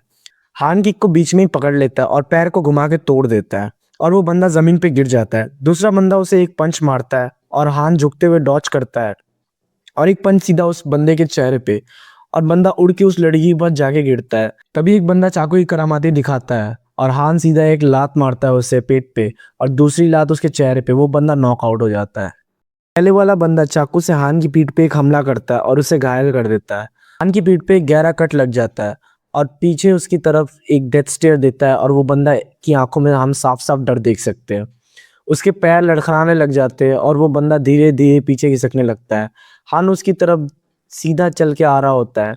वो बंदा कहता है मुझसे दूर रहो और रैंडमली चाकू चलाने लगता है और तभी हान उसके चाकू वाले हाथ पे मारता है और चाकू नीचे गिरने लगती है और हान उसे हवा में ही कैच कर लेता है। दूसरे हाथ से उसके बालों को पकड़ के नीचे करता है और चाकू उसके चेहरे पे घुसाने वाले पोजीशन लेता है और चाकू उसके मुंह में घुसा देता है और आर पार कर देता है उसके गालों से और कहता है मारो, क्या हो गया, तुम मुझे मारने वाले थे ना, एक ह्यूमन, मारो मुझे। और एक घुटने उसके चेहरे पे मार देता है और कहता है क्या हो गया, मारो मुझे। एक और घुटना फिर से उसके चेहरे पे और लोग उसे देख रहे होते हैं और गुस्से में कहते रहता है हो गया, मारो ना मुझे, बहुत बोल रहे थे, मारो, मार दो ना मुझे, और उसे घुटनों से मारता रहता है और वो बंदा अनकॉन्शियस होके गिर जाता है और चलते हुए कहता है तुम्हें क्या लगा तुम मुझे सिर्फ इतने से ही मार दोगे। और हमें उस लड़की को दिखाया जाता है जो हान को देख रही होती है और हान उसे देख रहा होता है और तभी हान बेहोश हो जाता है। वो लड़की चल के हान की तरफ आती है और हमें दिखाया जाता है सभी बंदे गिरे होते हैं यहाँ तक कि हान भी। सीन चेंज होता है, हमें सियोंग का कैफे दिखाया जाता है। सियोंग वहाँ साफ सफाई कर रही होती है, कहती है अब तो लगता है मुझे एक पार्ट टाइमर को हायर करना ही चाहिए। और तभी विंडो के बाहर एक ब्लैक मैकलेरन आके रुकती है। सियोंग भाग के गेट खोलती है और कहती है सिल्वी तुम आ गए। उस कार से निकलता है हमारा सिल्वेस्टर और कहता है मैंने कहा था ना तुमसे मुझे इस नाम से मत बुलाया करो। और कहती है तुम यहाँ वापस क्यों आ गए समय से पहले। मैं इसलिए वापस आ गया हूँ क्योंकि मुझे दोस्तों की पसंद है। जिन्हें नहीं पता उन्हें बता दो, ये एक रशियन राइटर है जो कि ह्यूमन सफरिंग, पेन एंड रोना धोना से दुनिया कैसे चलती है और पाप करती है और कैसे मुक्त होती है ये बताता है अपनी राइटिंग में। सीन चेंज होता है, हान की आंखें खुलती है एक बेड पे और वो पैनिक करने लगता है कि कहाँ हूँ मैं, ये कौन सी जगह है, और उसके चोटों पे किसी ने पट्टी की होती है। वो पट्टियाँ भी खुल जाती है। हान कहता है मैं कब बेहोश हो गया था। तभी हान चारों तरफ देखता है, उसके आसपास लड़कियां सोई होती है। हान कहता है ये जगह बिल्कुल ही बिखरी हुई है, वो देखता है उसके चोटों पे टॉयलेट पेपर से पट्टी की गई थी और कहता है क्या इसे फर्स्ट एड कहते हैं। वो लड़की जागती है और कहती है आखिर तुम उठ ही गए। हान कहता है हाँ शायद मैं उठ गया, तो मैं अब निकल रहा हूँ। यूमी कहती है तुम्हें तो चाकू मारा गया था, अगर तुम अभी चले जाओगे तो क्या तुम ठीक रहोगे। वो थोड़ा रोमांटिक होते हुए कहती है क्या तुम कुछ करना चाहोगे, क्या मैं तुम्हें पहले टच करूं। और शर्माते हुए कहती है मुझे चलेगा तुम्हारे साथ ये सब, एटर इसमें सेंसरशिप लगा देना, मेरा चैनल पे स्ट्राइक नहीं पड़नी चाहिए। और हान उठता है और कहता है क्या तुम पागल हो गई हो, क्या तुमने कोई नशे की है, सॉरी मुझे माफ़ कर दो। हान को उस पर तरस आ जाती है और वो कहता है मुझे माफ़ कर दो तुम्हारा बॉयफ्रेंड को मारने के लिए, मैंने 2 दिन से कुछ खाया नहीं था, मेरा फ्रस्ट्रेशन लेवल अपने लिमिट पे था। यूमी कहती है तुम मेरे साथ चलो। हमें एक रामेन का पैकेट और जूस के पैकेट दिखाए जाते हैं। दोनों वहाँ बैठे होते हैं और यूमी क्या खाते खाते कहती है वो मेरा बॉयफ्रेंड नहीं था। क्या, तो वो कौन था। मैंने तुम्हें फॉलो किया क्योंकि मुझे लगा तुम अपने रास्ता भूल चुकी हो। हान कहता है मैं एक बच्चा नहीं हूँ। और हम बाहर कुछ लोगों को दिखाया जाता है। हान सोचता है क्या ये लड़की भी उसी बोर्ड पे है जिस पे मैं हूँ। वो लड़की स्माइल करते हुए कहती है मेरा नाम जिन यूमी है। हान रामेन खाने लगता है और स्माइल करते हुए कहता है मैंने नहीं पूछा तुमसे। सीन चेंज होता है, हमें हॉस्पिटल का सीन दिखाया जाता है। कोई कहता है ये कैसे हो सकता है, तुम कैसे ये हॉस्पिटल मैनेज कर रहे हो, एक बच्चा यहाँ से भाग जाता है। एक दूसरा डॉक्टर कह रहा होता है शांत हो जाओ सर। हमें वो एक्सीडेंट वाली लड़की को दिखाया जाता है और वो बंदा उसी का बाप होता है। कहता है अगर आप ऐसे ही करते रहेंगे तो आपकी बेटी पे इसका नेगेटिव इम्पैक्ट पड़ेगा। मेरी बेटी करीब करीब मरी गई थी उस रास्ते पे और तुम कह रहे हो मुझे शांत रहने।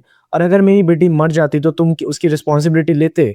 बोलो ना, चुप क्यों हो गए, क्या तुम उसकी रिस्पॉन्सिबिलिटी लेते। तभी पीछे से फैंटम आता है और उस लड़की का बाप कहता है तुम्हें क्या लगता है मैं इस सर्विस के लिए तुम्हारे हॉस्पिटल का बिल भरते रहूंगा। फैंटम कहता है ओ डियर मुझे लगता है मैं गलत समय तुमसे मिलने आ गया। फैंटम उसके बाप के सामने आ जाता है, वो चिल्लाता है अब तुम कौन हो।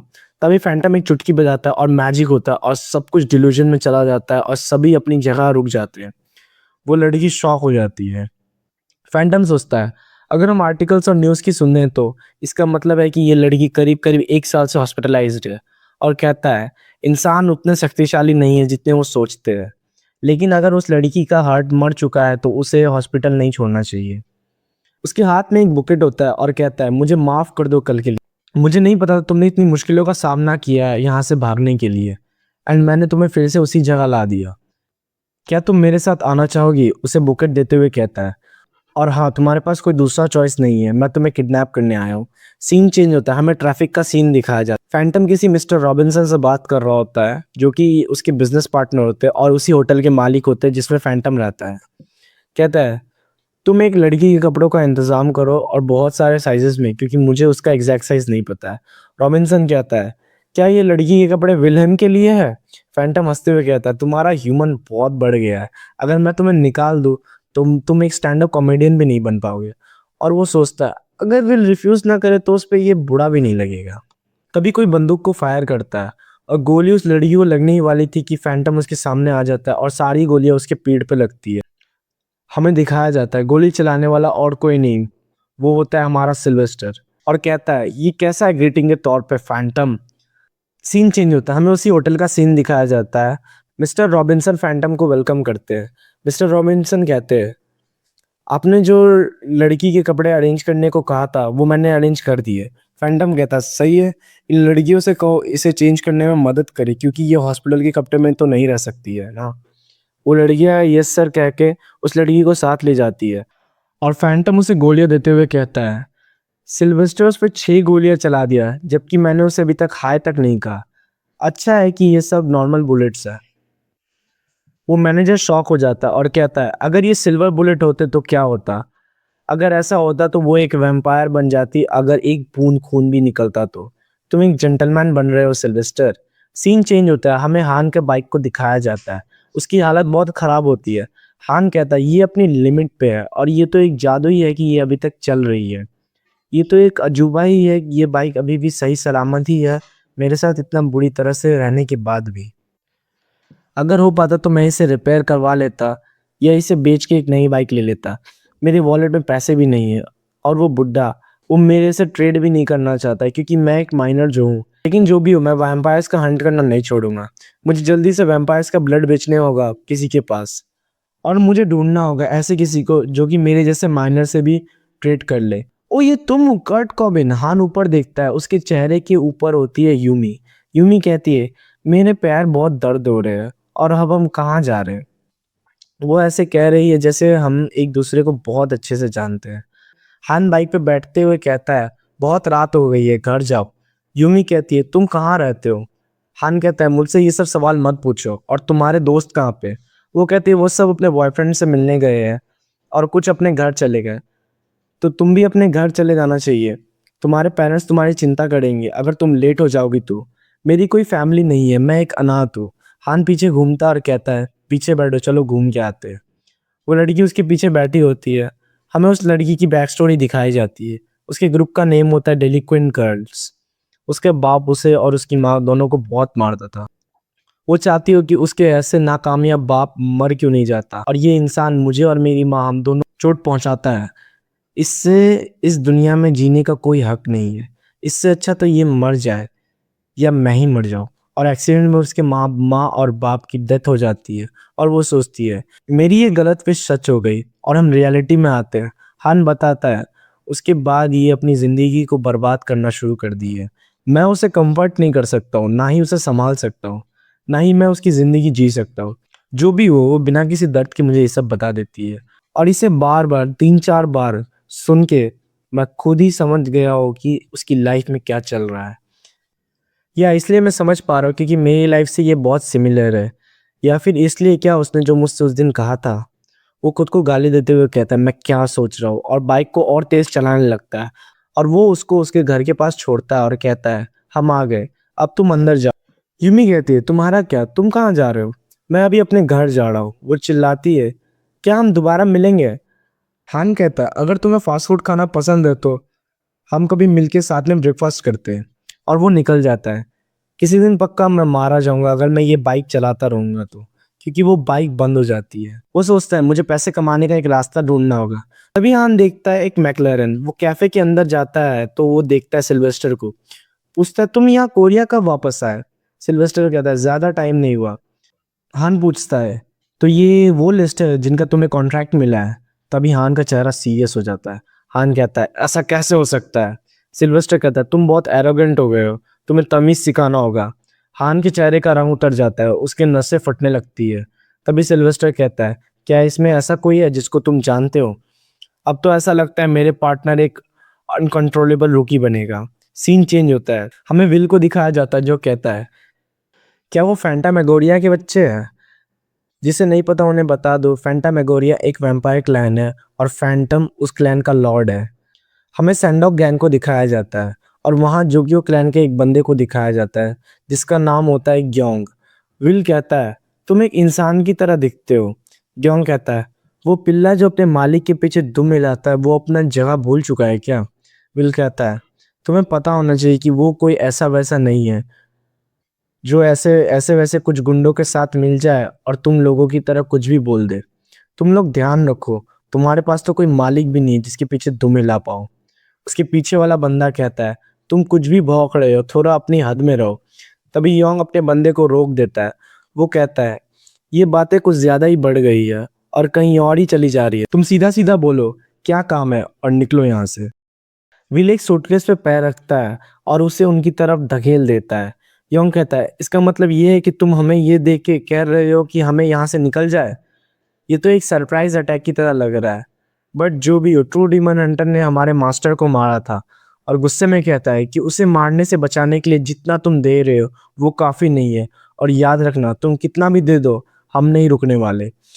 विल कहता है गलत मत समझो, ये पैसे डीमन हंटर के लिए नहीं है, बल्कि ये पैसे एक छोटे से टारगेट के लिए। और विल अपनी पॉकेट से निकालता है हान की तस्वीर और उन्हें देते हुए कहता है मुझे बस ये चाहिए, सिल्वेस्टर का डिसाइपल। तुम लोग उसे अभी तो निपट ही सकते हो। ग्योंग पूछता है अभी ये कहाँ है। विल कहता है गुआन गो सियोल, और इससे ज्यादा कुछ जानना है, बस हमें इसको पकड़ना है। अभी वो फोटो को डिम्यूटी बॉस देखता है और कहता है मैं तो इसे जानता हूँ, ये वही बाइकर बच्चा है जिसने हमारी नाक में दम कर दिया है। विल पूछता है लगता है तुम इसे जानते हो। योंग कहता है तुम्हारा काम जल्दी ही हो जाएगा क्योंकि इस बच्चे से हमारे भी कुछ हिसाब बाकी है। सीन चेंज होता है, हमें फिर से होटल का सीन दिखाया जाता है जहाँ फैंटम और वो लड़की होती है। लड़की कहती है तुम पैसे वाले हो है ना।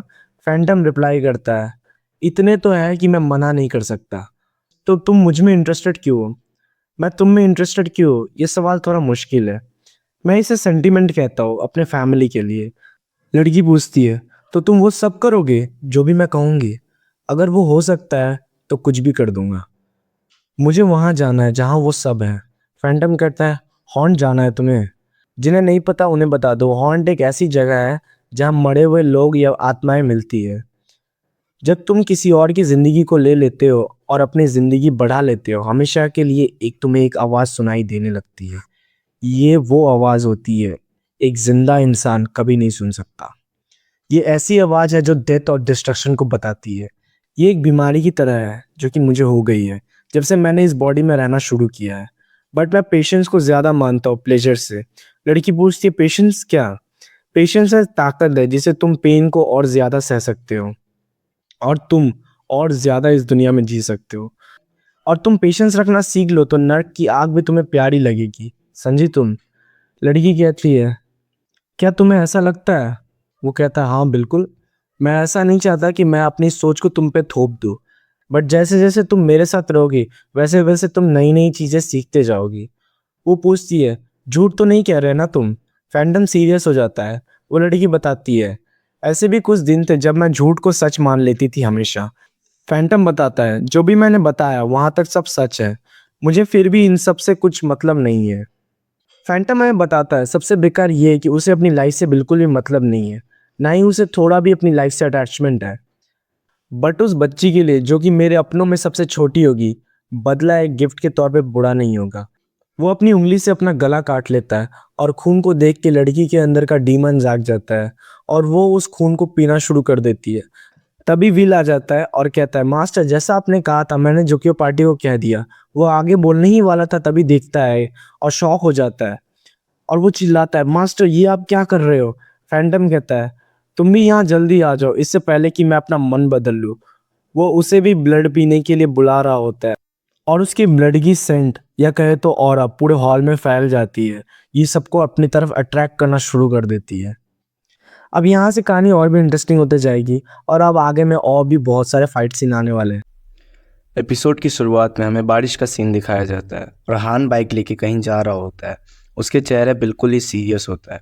तभी हमें एक पास्ट का सीन दिखाया जाता है जब हान उस तस्वीर को सिल्वेस्टर को देते हुए बताता है मैं जानता हूँ इसको और ये मेरी दोस्त है। सिल्वेस्टर बताता है जो मुझे ये कॉन्टैक्ट देता है वो ऐसा ही करता है हमेशा। वो हमेशा से ऐसा ही है, पैसे और ताकत के गुरूर में चूर है। वो कहता तो है कि वो इंसानियत को बचा रहा है लेकिन वो बर्बाद कर रहा होता है। हान पूछता है तो तुम क्या हो? एक महान इंसान, और अब तुम क्या करने वाले हो? सिल्वेस्टर हाथ से बंदूक का इशारा करता है और बताता है मरेंगे वो। हान वहाँ से निकल जाता है। सिल्वेस्टर उसे पीछे से बुलाता है और साइक्लेटिक मून उसकी तरफ फेंकता है और कहता है वो एक टारगेट बन चुकी है उसके अपनों की नफरत का। ज़रा ध्यान से सोचो और बेवकूफ़ी मत करो। सीन चेंज होता है। बारिश में हमें हान को बाइक को तेज़ी से चलाते हुए दिखाया जाता है। हान के गले का पेंडेंट चमकने लगता है। हान ऊपर देखता है और ऊपर एक बैट उड़ रहा होता है। हान ऊपर देख रहा होता है तभी सामने एक डॉग आ जाता है जिसकी आंखें बिल्कुल ही लाल होती है। हान बाइक को घुमा के डॉज करता है और ब्रेक मारते हुए आगे रुकता है। तभी उसके पीछे कोई कहता है क्या ये वही है जिसके बारे में ग्योंग बात कर रहा था? और हमें उस वैम्पायर का चेहरा दिखाया जाता है जो कि एक फीमेल वैम्पायर होती है। तभी साइड से दूसरा वैम्पायर कहता है तुमने सही कहा, ये वैसे ही लग रहा है। तभी हमें उसका भी चेहरा दिखाया जाता है, वो एक मेल वैम्पायर होता है। हान दोनों तरफ से वैम्पायर से घिर चुका है। हान सोचता है ये क्या हो गया मेरे साथ, कहाँ फंस गया मैं। तभी वो लड़की कहती है वो क्या ये एक गन है और तुम्हें ये गन मिली कहाँ? और गन तो शायद इनलीगल है कोरिया में। तभी हान बाइक का एक्सीलेटर घुमाता है और बाइक उस लड़की के चेहरे पे चढ़ाने की कोशिश करता है लेकिन लड़की उसको अपने हाथों से रोक देती है बीच हवा में ही। तभी हान गन निकालता है और लड़की की तरफ तान देता है और चला देता है लेकिन लड़की अपने सर को साइड करके बच जाती है और गुस्से में चिल्लाती है तुमने तो मुझे चौंका दिया, और बाइक को हान के साथ दूर फेंक देती है और बाइक दूसरे वाले बंदे के ऊपर से उड़ के जा रही होती है। तभी हान बाइक से जंप कर देता और नीचे रोड पे लैंड होता है और पानी के छींटे उड़ने लगते हैं। तभी उस लड़की को दिखाते हैं वो पूरी तरह डॉज नहीं कर पाई थी गोली को और उसके गालों पे एक कट लग जाता है हान के गोली से और कहती है ये बच्चा कुछ ज़्यादा ही अच्छा है। दूसरा वैम्पायर कहता है नहीं ये बच्चा अच्छा नहीं है, तुम बेकार हो। वो लड़की शॉक हो जाती है और कहती है ऐसा मत बोलो। तभी हान अपनी जैकेट से गन निकालता है और कहता है 3 राउंड तोकारेव की और 5 राउंड टाई 54 की। अगर मैं ये सब भी यूज़ कर लूँ तभी भी मुझे नहीं लगता ये काफ़ी होगा इनके लिए। वो लड़की कहती है जो भी हो, और बहुत सारे टेंटिकल्स उसके हाथों के चारों तरफ निकल आते हैं और वो बंदा भी अपने हाथों को टेंटिकल्स में बदल लेता है और कहता है शायद हमें उतना खून दोबारा कंज्यूम कर लेना चाहिए जितना हम वेस्ट करने वाले हैं। हान सीरियस होता है और गन लेके उनकी तरफ दौड़ जाता है और गोलियां चलाने लगता है और वो टेंटिकल्स की मदद से गोलियों को डॉज करने लगते हैं। वो बंदा कहता है चाहे तुम कितना भी सिल्वर ट्रीटमेंट करवा लो गोलियों पे, लेकिन तोकारेव मेरे को एक खरोच भी नहीं दे सकती है। कहते हुए अपने टेंटिकल से हान पे हमला कर देता है। हान दौड़ के उनको डॉज करता है। हान तेजी से भागने लगता है। तभी वो दोनों वैम्पायर की आंखें रेड ग्लो करने लगती है और पलक झपकते ही दोनों वैम्पायर हान के बिल्कुल साइड में आ जाते हैं। वो बंदा कहता है तुम्हें क्या लगता है तुम कहाँ भाग रहे हो। हान स्लाइड मार के रुकता है और गन को घुमाते हुए दोनों की तरफ तान देता है, लेकिन बंदा अपने हाथों से एक झटके में ही हान का एक हाथ से गन को झटक देता है और हान जल्दी से दूसरे बंदूक को घुमाता है और बंदी के सर पे तान देता है और हमें गोली चलते हुए दिखाया जाता है। लेकिन वो बंदी अपने टेंटिकल्स की मदद से हान के हाथ को साइड में कर देती है और गोलियों को डॉच कर लेती है। हान उसे पंच करने की कोशिश करता है, लेकिन तभी वो लड़की अपने टेंटिकल्स की मदद से हान को दूर उछाल देती है। हान घसीटते हुए दूर गिरता है। हान अपने दूसरे हाथ की मदद से टेंटिकल्स को छुड़ाने की कोशिश करता है। तभी वो बंदी अपने दूसरे हाथ को भी टेंटिकल्स में बदल लेती है और हान के दूसरे हाथ को पकड़ लेती है और उसे हवा में उठाकर जोर से पटक देती है। हान अनकॉन्शियस हो जाता है। तभी वो बंदी कहती है मैंने कहा था ये काम नहीं करेगा और शायद अब मुझे इसे खाना शुरू करना चाहिए। तभी गोली चलने की आवाज़ आती है। हम देखते हैं वो बंदी के सर पे बिल्कुल बीच में किसी ने गोली मारी थी और वो बंदी खून उड़ाते हुए ज़मीन पे गिरती है। दूसरा वाला बंदा पैनिक करते हुए चिल्लाता है कौन है वहाँ। तभी हम देखते एक बंदूक में साइलेंसर लगा हुआ दिखाया जाता है और उसे चला रहा होता है हमारा संग। संग कहता है क्या तुम सच्ची एक वैम्पायर से भिड़ गए, वो भी बिना साइक्लेटिक मून को कंज्यूम किए। तुम बेवकूफ़ हो क्या, यही मैंने तुम्हें सिखाया था। तभी वैम्पायर को उसकी लोकेशन मिल जाती है और अब वैम्पायर अपने दोनों हाथों को टेंटिकल्स में बदल के उस पर हमला कर देता है। संग की आंखें ब्लू ग्लो कर रही होती है साइक्लेटिक मून को कंज्यूम करने की वजह से। संग तलवार निकालता और उसके टेंटिकल्स को काटता हुआ सीधा उसके सामने आ जाता है और गन निकालता है और बूम बंदे के बॉडी के बीचों बीच होल बना देता है। संग स्वॉर्ड को अपनी मुंह में रख के गन को दोबारा लोड करने लगता है। तभी वो बंदे का खून हवा में उड़ रहा होता है। हमें उस बंदे को दिखाया जाता है जो कि रेलिंग के सहारे खड़ा हो रहा होता है और वो सोचता है अभी मैं इनसे जीत नहीं सकता है, भलाई इसी में है कि मैं यहाँ से भाग जाऊँ, और वो जंगल में भाग जाता है। संग चलते हुए हान की तरफ बढ़ता है। हमें हान को दिखाया जाता है जिसको अभी अभी होश आया है।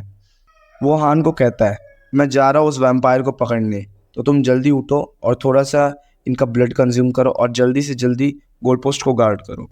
संग जंगल की तरफ निकल जाता है और हान जल्दी से उठता है, वैम्पायर की बॉडी से उसका ब्लड निकालता है और अपने अंदर इंजेक्ट कर लेता है और कहता है ये ब्लड बहुत ही अलग है, शायद इसीलिए क्योंकि ये ट्रू डीमन के फैमिली से जो आते हैं।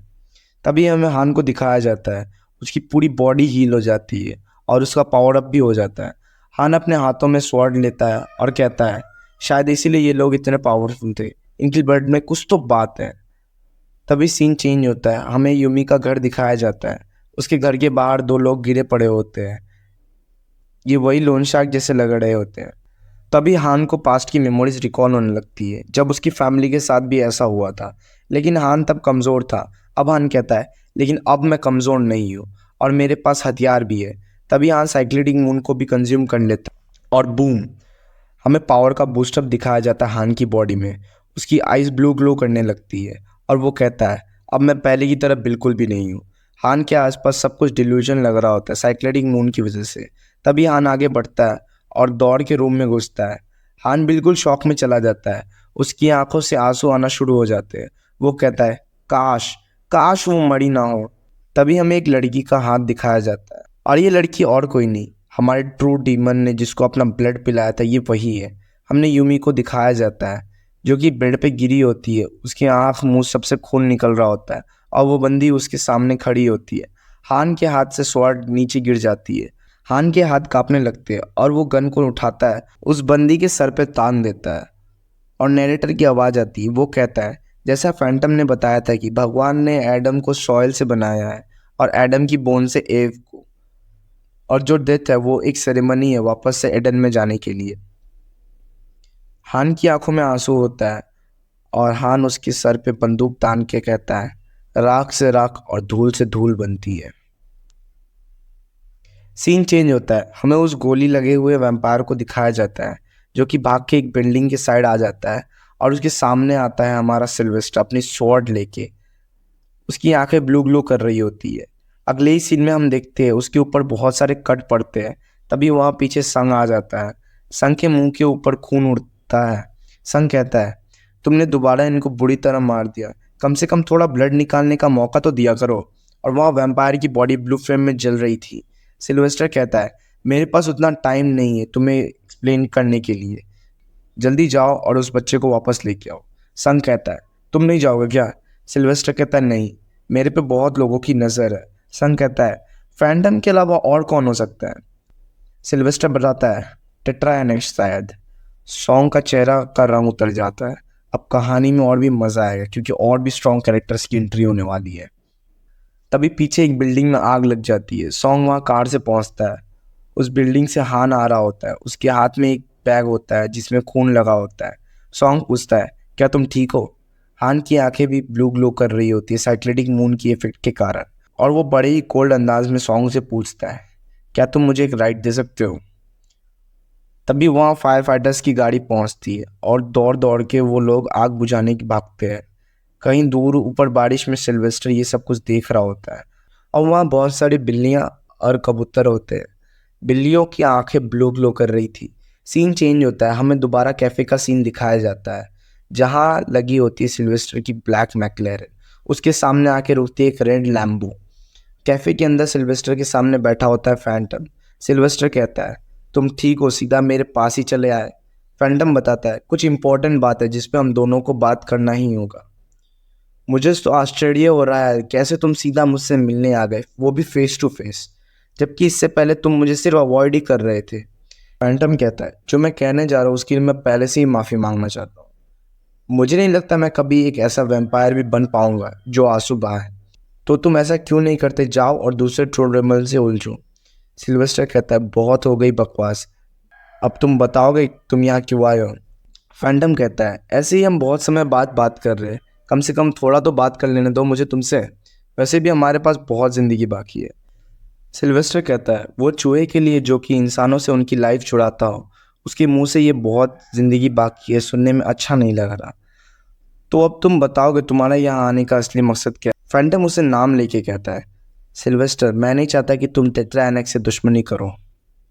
सिल्वेस्टर सीरियस होकर कहता है वाओ, एक वैम्पायर हंटर की चिंता कर रहा है, ये कितनी सही बात है ना। Thank you so much. ये कोई चिंता नहीं है, बस एक कंसर्न है तुम्हारे लिए। लेकिन अगर ऐसा हो कि मैं तुम्हारी बात सुनो ही ना तो क्या तुम इसे ताकत से सुलझाओगे? और अपनी गन को टेबल पर निकाल के रखता है। और तुम्हें तो पता है मुझे यहाँ ये सब शुरू करने में बुरा तो नहीं लगेगा। फैंडम की आंखें ग्लो करने लगती है और कहता है मेरी पोजीशन बहुत बदल गई है ये कुछ दिनों में, जब से ब्रूटैलिटी खुद एक लॉ बन गया है। सिल्वेस्टर अभी तुमसे ये सब बातें इस तरह से करना ये मेरा स्टाइल नहीं है। और अपना ऑरा रिलीज करते हुए कहता है जैसा तुम चाहो हम वैसे स्टार्ट कर सकते हैं, और मैं हूँ किंग वैम्पायर्स और ह्यूमंस दोनों का। और आज तो एक खास दिन है, एक दिन एक गिफ्ट के साथ किसी के बदले का गिफ्ट, उसी बच्ची का दिन जो कि मेरे ब्लड लाइन में सबसे छोटी है। वो टेबल से उठते हुए कहता है मुझे बहुत ही अच्छा लगेगा अगर तुम मुझे ज़्यादा गुस्सा ना दिलाओ तो, तुम बेवकूफ़ स्टॉकर। और बाहर निकलते हुए कहता है मैंने अपने सारे पॉइंट्स कह दिए तो मैं अब निकल रहा हूँ, और हाँ थैंक्स कॉफ़ी के लिए। और हमें सिल्वेस्टर का चेहरा दिखाया जाता है जो बिल्कुल ही सीरियस होता है। सीन चेंज होता है, हमें एक जगह का सीन दिखाया जाता है जहाँ बारिश हो रही होती है। सिल्वेस्टर के हाथ में होती है एक खाली गोली और सिल्वेस्टर कहता है मैंने डियोक को भेज दिया है, बिना कुछ भी सोचे समझे, ये शायद गलती हो गई। तभी वहाँ सॉन्ग आता है जिसके साथ होता है हान। तभी सिल्वेस्टर कहता है, तो मैं अब क्या करूँ जिससे तुम लोग ये खाली गोलियां उठाना ना भूलो? क्या तुम लोग भूल गए हो जापान में बंदूकें इनलीगल है? हान एक बेंच पे बैठ जाता है। सिल्वेस्टर कहता है, मुझे ऐसा लग रहा है जैसा तुम चाहते थे वैसा बिल्कुल भी नहीं हुआ है। हान कहता है, सिल्वेस्टर क्या मैं कर्ट कॉबिन की तरह दिखता हूँ? सिल्वेस्टर कहता है, क्या तुम्हारे सर पे चोट लगी है कि तुम ऐसी बकवास बातें कर रहे हो? हान हंसने लगता है और एकदम से सीरियस होकर रोना शुरू कर देता है। तभी सीन चेंज होता है, हमें एक इंसान को दिखाया जाता है जो कि ऊपर देखता है और ऊपर एक अजीब सा मॉन्स्टर होता है। सीन चेंज होता है, हमें तीन बंदे दिखाए जाते हैं जो कि मस्त फूफू कर रहे होते हैं। तभी उनमें से एक कहता है, बॉस हमें सिर्फ ओवर टाइम करवाते हैं और एक्स्ट्रा पैसे भी नहीं देते। तभी उनमें से एक बंदे को पीछे से कुछ आवाज़ आती है। वो पीछे देखता है, वहाँ होता है एक मॉन्स्टर जो कि एक बंदे को खा रहा होता है। वो चीज़ क्या है? वो चीज़ कुछ ज़्यादा ही बड़ी नहीं है। उनमें से एक कहता है, क्या हम इससे 3v1 कर भी पाएंगे? इनको अभी भी लग रहा है ये कोई मोटा सा आदमी है। जब इनको पता चलेगा ना ये मॉन्स्टर, तब इनकी जो फटेगी ना, देखने लायक होगा ये सीन। तभी वो मॉन्स्टर उठता है और अपनी रेड ग्लोइंग आइस लेके घूमता है और वो बंदे फ़ोन निकाल के उसकी वीडियो लेना शुरू कर देते हैं और उसके पीछे वाले बंदों की फटना शुरू हो जाती है। वो कहता है, क्या ये एक मॉन्स्टर है? उतने देर में मॉन्स्टर उसके पास आ जाता है और उसका सर ज़मीन में पटक के फोड़ देता है। खून के छींटे उड़ते हैं, उस मॉन्स्टर के हाथ से भी खून टपक रहा होता है उस बंदे का। एक बंदा कहता है, ये और बड़ा हो गया है, और वो मॉन्स्टर घूम के उनकी तरफ देखता है। अब उनकी फट के चौसठ हो गई होगी पक्का। हमें वो मॉन्स्टर अपनी बैक स्टोरी बताता है, मैं पहले एक इंसान था, मुझे नहीं पता ये कब हुआ, मुझे पता भी नहीं चला ऐसा क्यों हुआ। बहुत ही खतरनाक वाली भूख और ट्रस्ट मेरे अंदर आ गई। उसके बाद मैं जो भी था वो नहीं रहा और नया कुछ बन गया। और वो जहाँ होता है वहाँ बहुत सारे कॉप्स पड़े होते हैं इंसानों के। और बताता है, जो भूख थी मेरे अंदर वो एकाएक इतनी बढ़ गई, मेरा दम घुटने लगता था उस भूख के कारण। मेरे सोचने समझने की शक्ति अपने आप गायब हो जाती थी जैसे ही मैं रेजिस्ट करता था। और जब मैं अपनी आंखें दोबारा खोलता था या सोच में लौटता था, तब तक मैं बहुत सारे इंसानों को मार के खा चुका होता था। तभी मैं अपनी इस भूख को रोक नहीं पा रहा हूँ। और क्या इंसान हमेशा से इतने टेस्टी है? तभी एक पार्क का सीन दिखाया जाता है। वहाँ एक मोटा लड़का जॉगिंग कर रहा होता है। तभी पार्क के सीवेज का ढक्कन उड़ता है और वहाँ से वही मॉन्स्टर निकलता है और ज़मीन पे आते ही दौड़ के उस बंदे की तरफ बढ़ता है और चिल्लाते रहता है, मुझे भूख लगी है, मुझे भूख लगी है। और उस बंदे को पकड़ता है और बीच से फाड़ देता है। दूर से कोई बंदा उसकी वीडियो निकाल रहा होता है। वो मॉन्स्टर उसे देख लेता है और उस बंदे की बॉडी अपने हाथों में लेकर जोर से दहाड़ता है। सभी बंदे उससे डर के भागने लगते हैं। तभी सीन चेंज होता है, हमें उसी जंकयार्ड का सीन दिखाया जाता है। संग को और ओल्डमैन जुकियो को एक साथ में दिखाया जाता है। संग कहता है, क्या आपको डर लग रहा है कि पुलिस आपको उठा लेगी, इसलिए क्या आपने सारे लाइट्स बंद कर रखे हैं? ओल्डमैन कहते हैं, मैं तभी ना काम करूंगा जब मेरे पास कोई आइटम्स लेके आएगा। तुम अपना बताओ, जियांगजुन का कोई पता चला? क्या वो तुम्हें मिला? तो मुझे कोई निशान नहीं मिला। तभी ओल्डमैन चुटकी बजाते हैं और लाइट्स ऑन हो जाती हैं। वहाँ बहुत सारे टीवी कंप्यूटर्स होते हैं। वहाँ न्यूज़ चल रही होती है। रात के समय सियोल के पार्क में एक अजीब सी चीज़ बहुत लोगों का खून कर देती है। तभी ओल्डमैन उससे बैग मांगते हैं। तभी हमें वहाँ वही मोटा लड़का दिखाया जाता है जो कि न्यूज़ पे इंटरव्यू दे रहा होता है। वो कहता है, एक मॉन्स्टर अचानक से मैनहोल से निकला और लोगों पे अटैक कर दिया। पुलिस चीफ कहते हैं, ये कुछ इंसानों की साजिश है, लेकिन न्यूज़ वाले ही बताते हैं कि वहाँ के रेसिडेंट्स का कहना था कि वो कोई इंसान नहीं था, बल्कि वो एक खतरनाक मॉन्स्टर था। तुम्हें क्या लगता है, कोई अल्कोहलिक या एक नॉर्मल बंदा भी किसी बंदे को बीच से फाड़ सकता है? संग बताता है, हम वैम्पायर हंटर और वैम्पायर्स में एक डील हुई थी कि हम हमेशा डार्कनेस में ही बाहर आएंगे। अब हमारा ये जो रूल है कि हम कभी सरफेस पे नहीं आएंगे। संघ का मतलब है लोगों के सामने नहीं आएंगे। ये रूल को किसी ने पूरी तरह से तोड़ दिया है। ओल्डमैन कहता है, वैम्पायर्स खुद ही इस चीज़ का ध्यान रख लेंगे और जल्दी बाहर आएंगे। और जो मॉन्स्टर जिन्होंने इसे देखा है, ज़्यादा स्कोर करने के लिए इसके पीछे जरूर जाएंगे। हम देखते हैं वहाँ बहुत सारे वैम्पायर्स ब्लड के बैग्स रखे होते हैं। संघ कहता है, बहुत ही मज़ेदार शो होने वाला है, बहुत जल्दी ही। तभी सीन चेंज होता है, हमें पार्क का सीन दिखाया जाता है। वो मॉन्स्टर वहाँ किसी के कॉर्प्स को खा रहा होता है। तभी एक लकड़ी उड़ के आती है और सीधा मॉन्स्टर के अंदर घुस जाती है। वो मॉन्स्टर साइड में गिरता है, वो लकड़ी को खींच के अपनी बॉडी से बाहर निकालता है और ज़ोर से दहाड़ता है। दो वैम्पायर्स वहाँ आ रहे होते हैं और उनमें से एक कहता है, तुम बहुत ही लाउड हो, तुम सबको जगा दोगे। वो मॉन्स्टर चिल्लाता है। ग्योंग का चेला कहता है, आप पीछे हटो, और अपने फोरआर्म से कुछ शार्प जैसा निकालता है और कुंफू का स्टैंस लेते हुए कहता है, आ जाओ। तभी वो मॉन्स्टर उस पर चार्ज कर देता है। ग्योंग का चेला उसे साइड से निकलता है और हाथ में निकाले हुए ब्लेड की मदद से उस मॉन्स्टर का हाथ चीर देता है और दूसरे हाथ में एक शार्प हड्डी जैसा निकाल लेता है, उसके चेहरे पे घुसाने की कोशिश करता है, लेकिन वो मॉन्स्टर उसे बीच में ही पकड़ लेता है और अपने हाथों की मदद से बूम उसे ज़मीन में पटक देता है। तभी ग्योंग बीच में आ जाता है और ज़ोरदार लात सीधा मॉन्स्टर को मारता है। वो दूर उड़ के जाता है, अपने उंगलियों को गन जैसा बना के मॉन्स्टर की तरफ शूट कर देता है। वो उंगलियां जाके गोली की तरह उसके शरीर में छेद कर देती है और वो मॉन्स्टर वहीं गिर जाता है। ग्योंग का चेला कहता है, आपने मदद क्यों की, मैं इसे अकेले भी संभाल सकता था। ग्योंग कहता है, ये एक गेम नहीं है, तुम्हें अपना गार्ड कभी डाउन नहीं करना चाहिए। ऐसे ही लोग मर जाते हैं थोड़ी सी लापरवाही के कारण। वो कह ही रहा था ऐसा नहीं होता है, तभी उसके सर के आर पार एक बुलेट निकलती है। ग्योंग कहता है, यूहू, ये क्या हो गया। तभी हमें दिखाया जाता है वो मॉन्स्टर गन निकाल लेता है और फायरिंग शुरू कर देता है। ग्योंग जैसे तैसे करके एक पेड़ के पीछे जाके बचता है। ग्योंग गुस्से में चिल्लाता है और कहता है, मैं ये श्योर करूंगा कि तुमको मैं अपने हाथों से मारूंगा। और वो मॉन्स्टर आगे बढ़ता है योहो की बॉडी की तरफ। सीन चेंज होता है, हमें कैफे का सीन दिखाया जाता है। यूमी कहती है, मैंने ये बाइक नहीं देखी। और ये बाइक नहीं है क्या? हान बताता है, हाँ ये नहीं है, मैंने एक नया डीलर ढूंढा है जो कि माइनर से भी ट्रेड कर लेता है। हाँ ये तो है, इसमें कोई शक भी नहीं है। और ये तुम्हारा नया आउटफिट बहुत अच्छा लग रहा है तुम पे, आखिरकार तुम हंटर की तरह दिखने लगे हो। वो पूछता है, सिल्वेस्टर कहाँ है? वो बताती है, ऊपर सो रहा है। हान कहता है, मुझे आश्चर्य होगा अगर वो उठा हो तो। तभी हान अंदर घुसता है और सिल्वेस्टर गन से उसका स्वागत करता है। ये राइटर्स को क्या जो बोलूँ मैं, हर एक बैंडस कैरेक्टर को पुकी वाला पैनल देना ही है। लेकिन जो भी हो, ये अच्छा लग रहा है सिल्वेस्टर पे। छोड़ो छोड़ो, बैक टू स्टोरी। हान कहता है, गुड मॉर्निंग सिल्वी। सिल्वेस्टर उठता है और कहता है, तुम अपनी ये आदत सुधार लो दूसरे के रूम में घुसने की, वो भी तब जब वो सो रहे हो, नहीं तो पता चला किसी दिन गोली मार दिया गया तुम्हें और तुम्हारा गेम वहीं ख़त्म। हान कहता है, तुम्हें नहीं लगता तुम्हें ये ड्रेस सूट नहीं कर रहा? सिल्वेस्टर पूछता है, तुम यहाँ क्यों आए हो? हान कहता है, क्या तुमने न्यूज़ नहीं देखा? सिल्वेस्टर कहता है, हाँ देखा तो है। तो तुम उसकी बात कर रहे हो जिसने ओपनली पार्क में लोगों को मार दिया है? हाँ वही। तुम्हें क्या लगता है? मुझे तो ऐसा लग रहा है ये कंट्री के वैम्पायर से कंट्रोल उतना अच्छा नहीं है, इसलिए ये सब हो रहा है। ये चीज़ कुछ नहीं, बस एक करप्टेड क्रिएचर है जो कि खुद का खुद मर जाएगा या किसी के द्वारा हंट कर लिया जाएगा। हान पूछता है, तो ये कब होगा?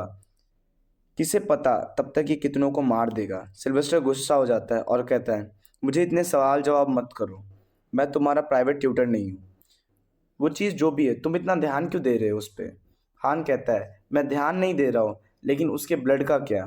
सिल्वेस्टर बताता है, एक करप्टेड ब्लड की कोई कीमत नहीं है, लेकिन जो भी हो वो एग्जीक्यूशनरीज को अट्रैक्ट जरूर करेगा। और ऐसे जो क्रिएचर्स होते हैं उनको सिर्फ हंगर एंड थ्रस्ट होती है और कुछ नहीं, और ये अपनी एग्जिस्टेंस को भी छुपा नहीं पाते हैं। इसलिए वो जो वैम्पायर्स है वो खुद बाहर आएंगे इसे हंट करने के लिए। हाई लेवल्स के वैम्पायर्स को ट्रैक करना बहुत मुश्किल है। तो हान पूछता है, इसलिए तुम इन करप्टेड क्रिएचर्स को बेट की तरह इस्तेमाल करते हो, है ना? सिल्वेस्टर कहता है, हाँ तुम ऐसा समझ सकते हो। ये एक अच्छा डील है उन हंटर्स के लिए जो कि मनी के लिए काम करते हैं। सिल्वेस्टर के फ़ोन में एक सिग्नल आता है वैम्पायर की लोकेशन का। सिल्वेस्टर बताता है, ये है वैम्प्लिक फाइंडर, एक ऐप जहां हम हंटर्स एक दूसरे से कांटेक्ट करते हैं और वैम्पायर्स की लोकेशन और लेटेस्ट अपडेट शेयर करते हैं। हान पूछता है, क्या है ये? सिल्वी उसे चुप रहने को कहता है। हान कहता है, ये न्यूज़ हर जगह फैल रखी है, मुझे लगता है बाकी हंटर्स भी पक्का क्यूरियस होंगे उसको लेके। सिल्वेस्टर कहता है, रुको, मुझे तुमको उसमें रजिस्टर करने दो। फिर बताता है, वो करप्टेड करेंटली सियोल में है और वो एक फॉर्मर हंटर जोंग जुन है। सिल्वेस्टर कहता है, ये मैटर उसके लिए काफ़ी मुश्किल होगा। सीन चेंज होता है, हमें एक पोर्ट का सीन दिखाया जाता है जहाँ कुछ वैम्पायर गैंग के मेंबर होते हैं। उनके सामने खड़ा होता है एक बंदा। वो गैंग के बंदे उसे पैसों के से भरा हुआ बैग देते हुए कहते हैं, लो और गिन लो। वो बंदा कहता है देख के तो सही लग रहे हैं, और हमें उसका नाम बताया जाता है, किनेथ यांग। वो एक वेपन डीलर है। अब हम उसे यांग बोलेंगे। यांग एक ट्रक का कंटेनर खोलता है। उसमें बहुत सारे अलग अलग टाइप के वेपन्स होते हैं, gun, knifes, bullets, bullet proof jackets भी। वो लोग उसे निकाल के चेक कर लेते हैं और कहते हैं ये तो सही है। कोरिया में ऐसे वेपन्स मिलना बहुत ही मुश्किल है। यांग ट्रक का दरवाजा खोलते हुए कहता है मैं चाहूंगा कि तुम लोग खुले में किसी भी बंदों को इन वेपन के इस्तेमाल से मत मारना। उन वैम्पायर में से एक बंदे को ये बात खटक जाती है और वो सीधा उसके पीछे आ जाता है और गन यांग पे तान देता है। वो कहता है बेवकूफ, अगर हमें किसी को मारना ही नहीं होता तो हम गन खरीदते ही क्यों। यांग पीछे घूमते हुए कहता है बेवकूफ, बेफिजूल वाले काम तुम लोग ना करो तो ही सही है, और तुम कभी नहीं चाहोगे कि एक वेपन डीलर को नाराज करो।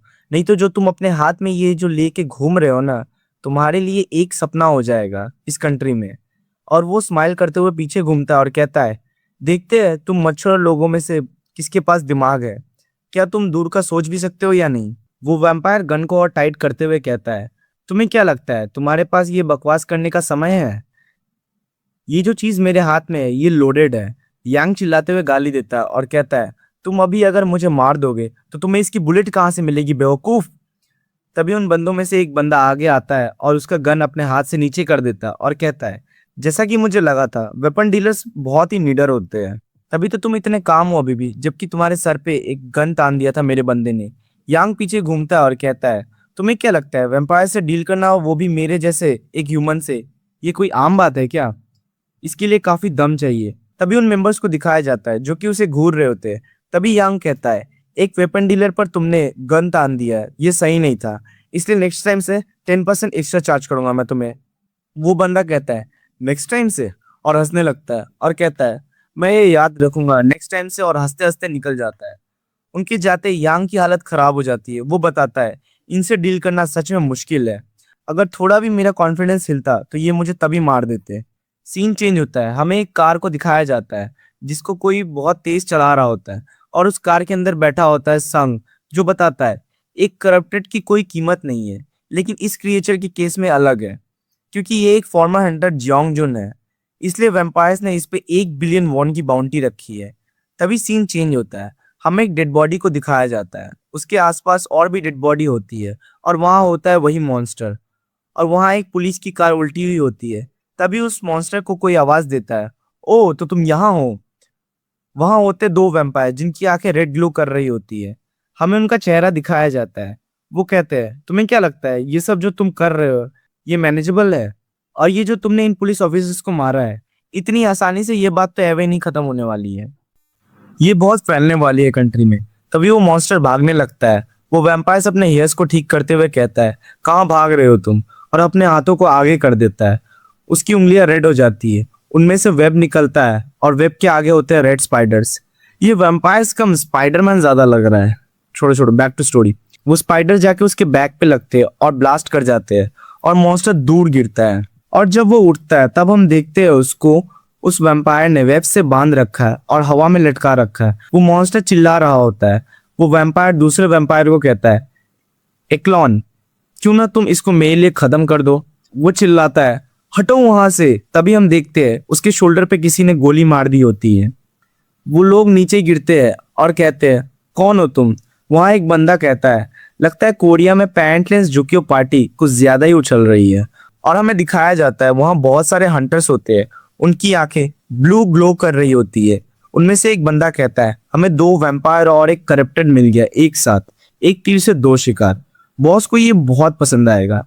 वो वैम्पायर कहता है तुम लोग पैसे के लिए पागल हो, है ना? वो बंदा कहता है खून के लिए पागल होने से तो अच्छा ही है। वो कहता है हम लोग ज्यादा अलग नहीं है, और गोलियां फायर करने लगता है। गोलियां जाके एक वैम्पायर की बॉडी को छल्ली छल्ली कर देती है। एक गोली तो उसके सर पे भी लगती है। दूसरा वाला वैम्पायर अपनी बॉडी को बैट्स में बदल के सीधा उस बंदे पे हमला कर देता है।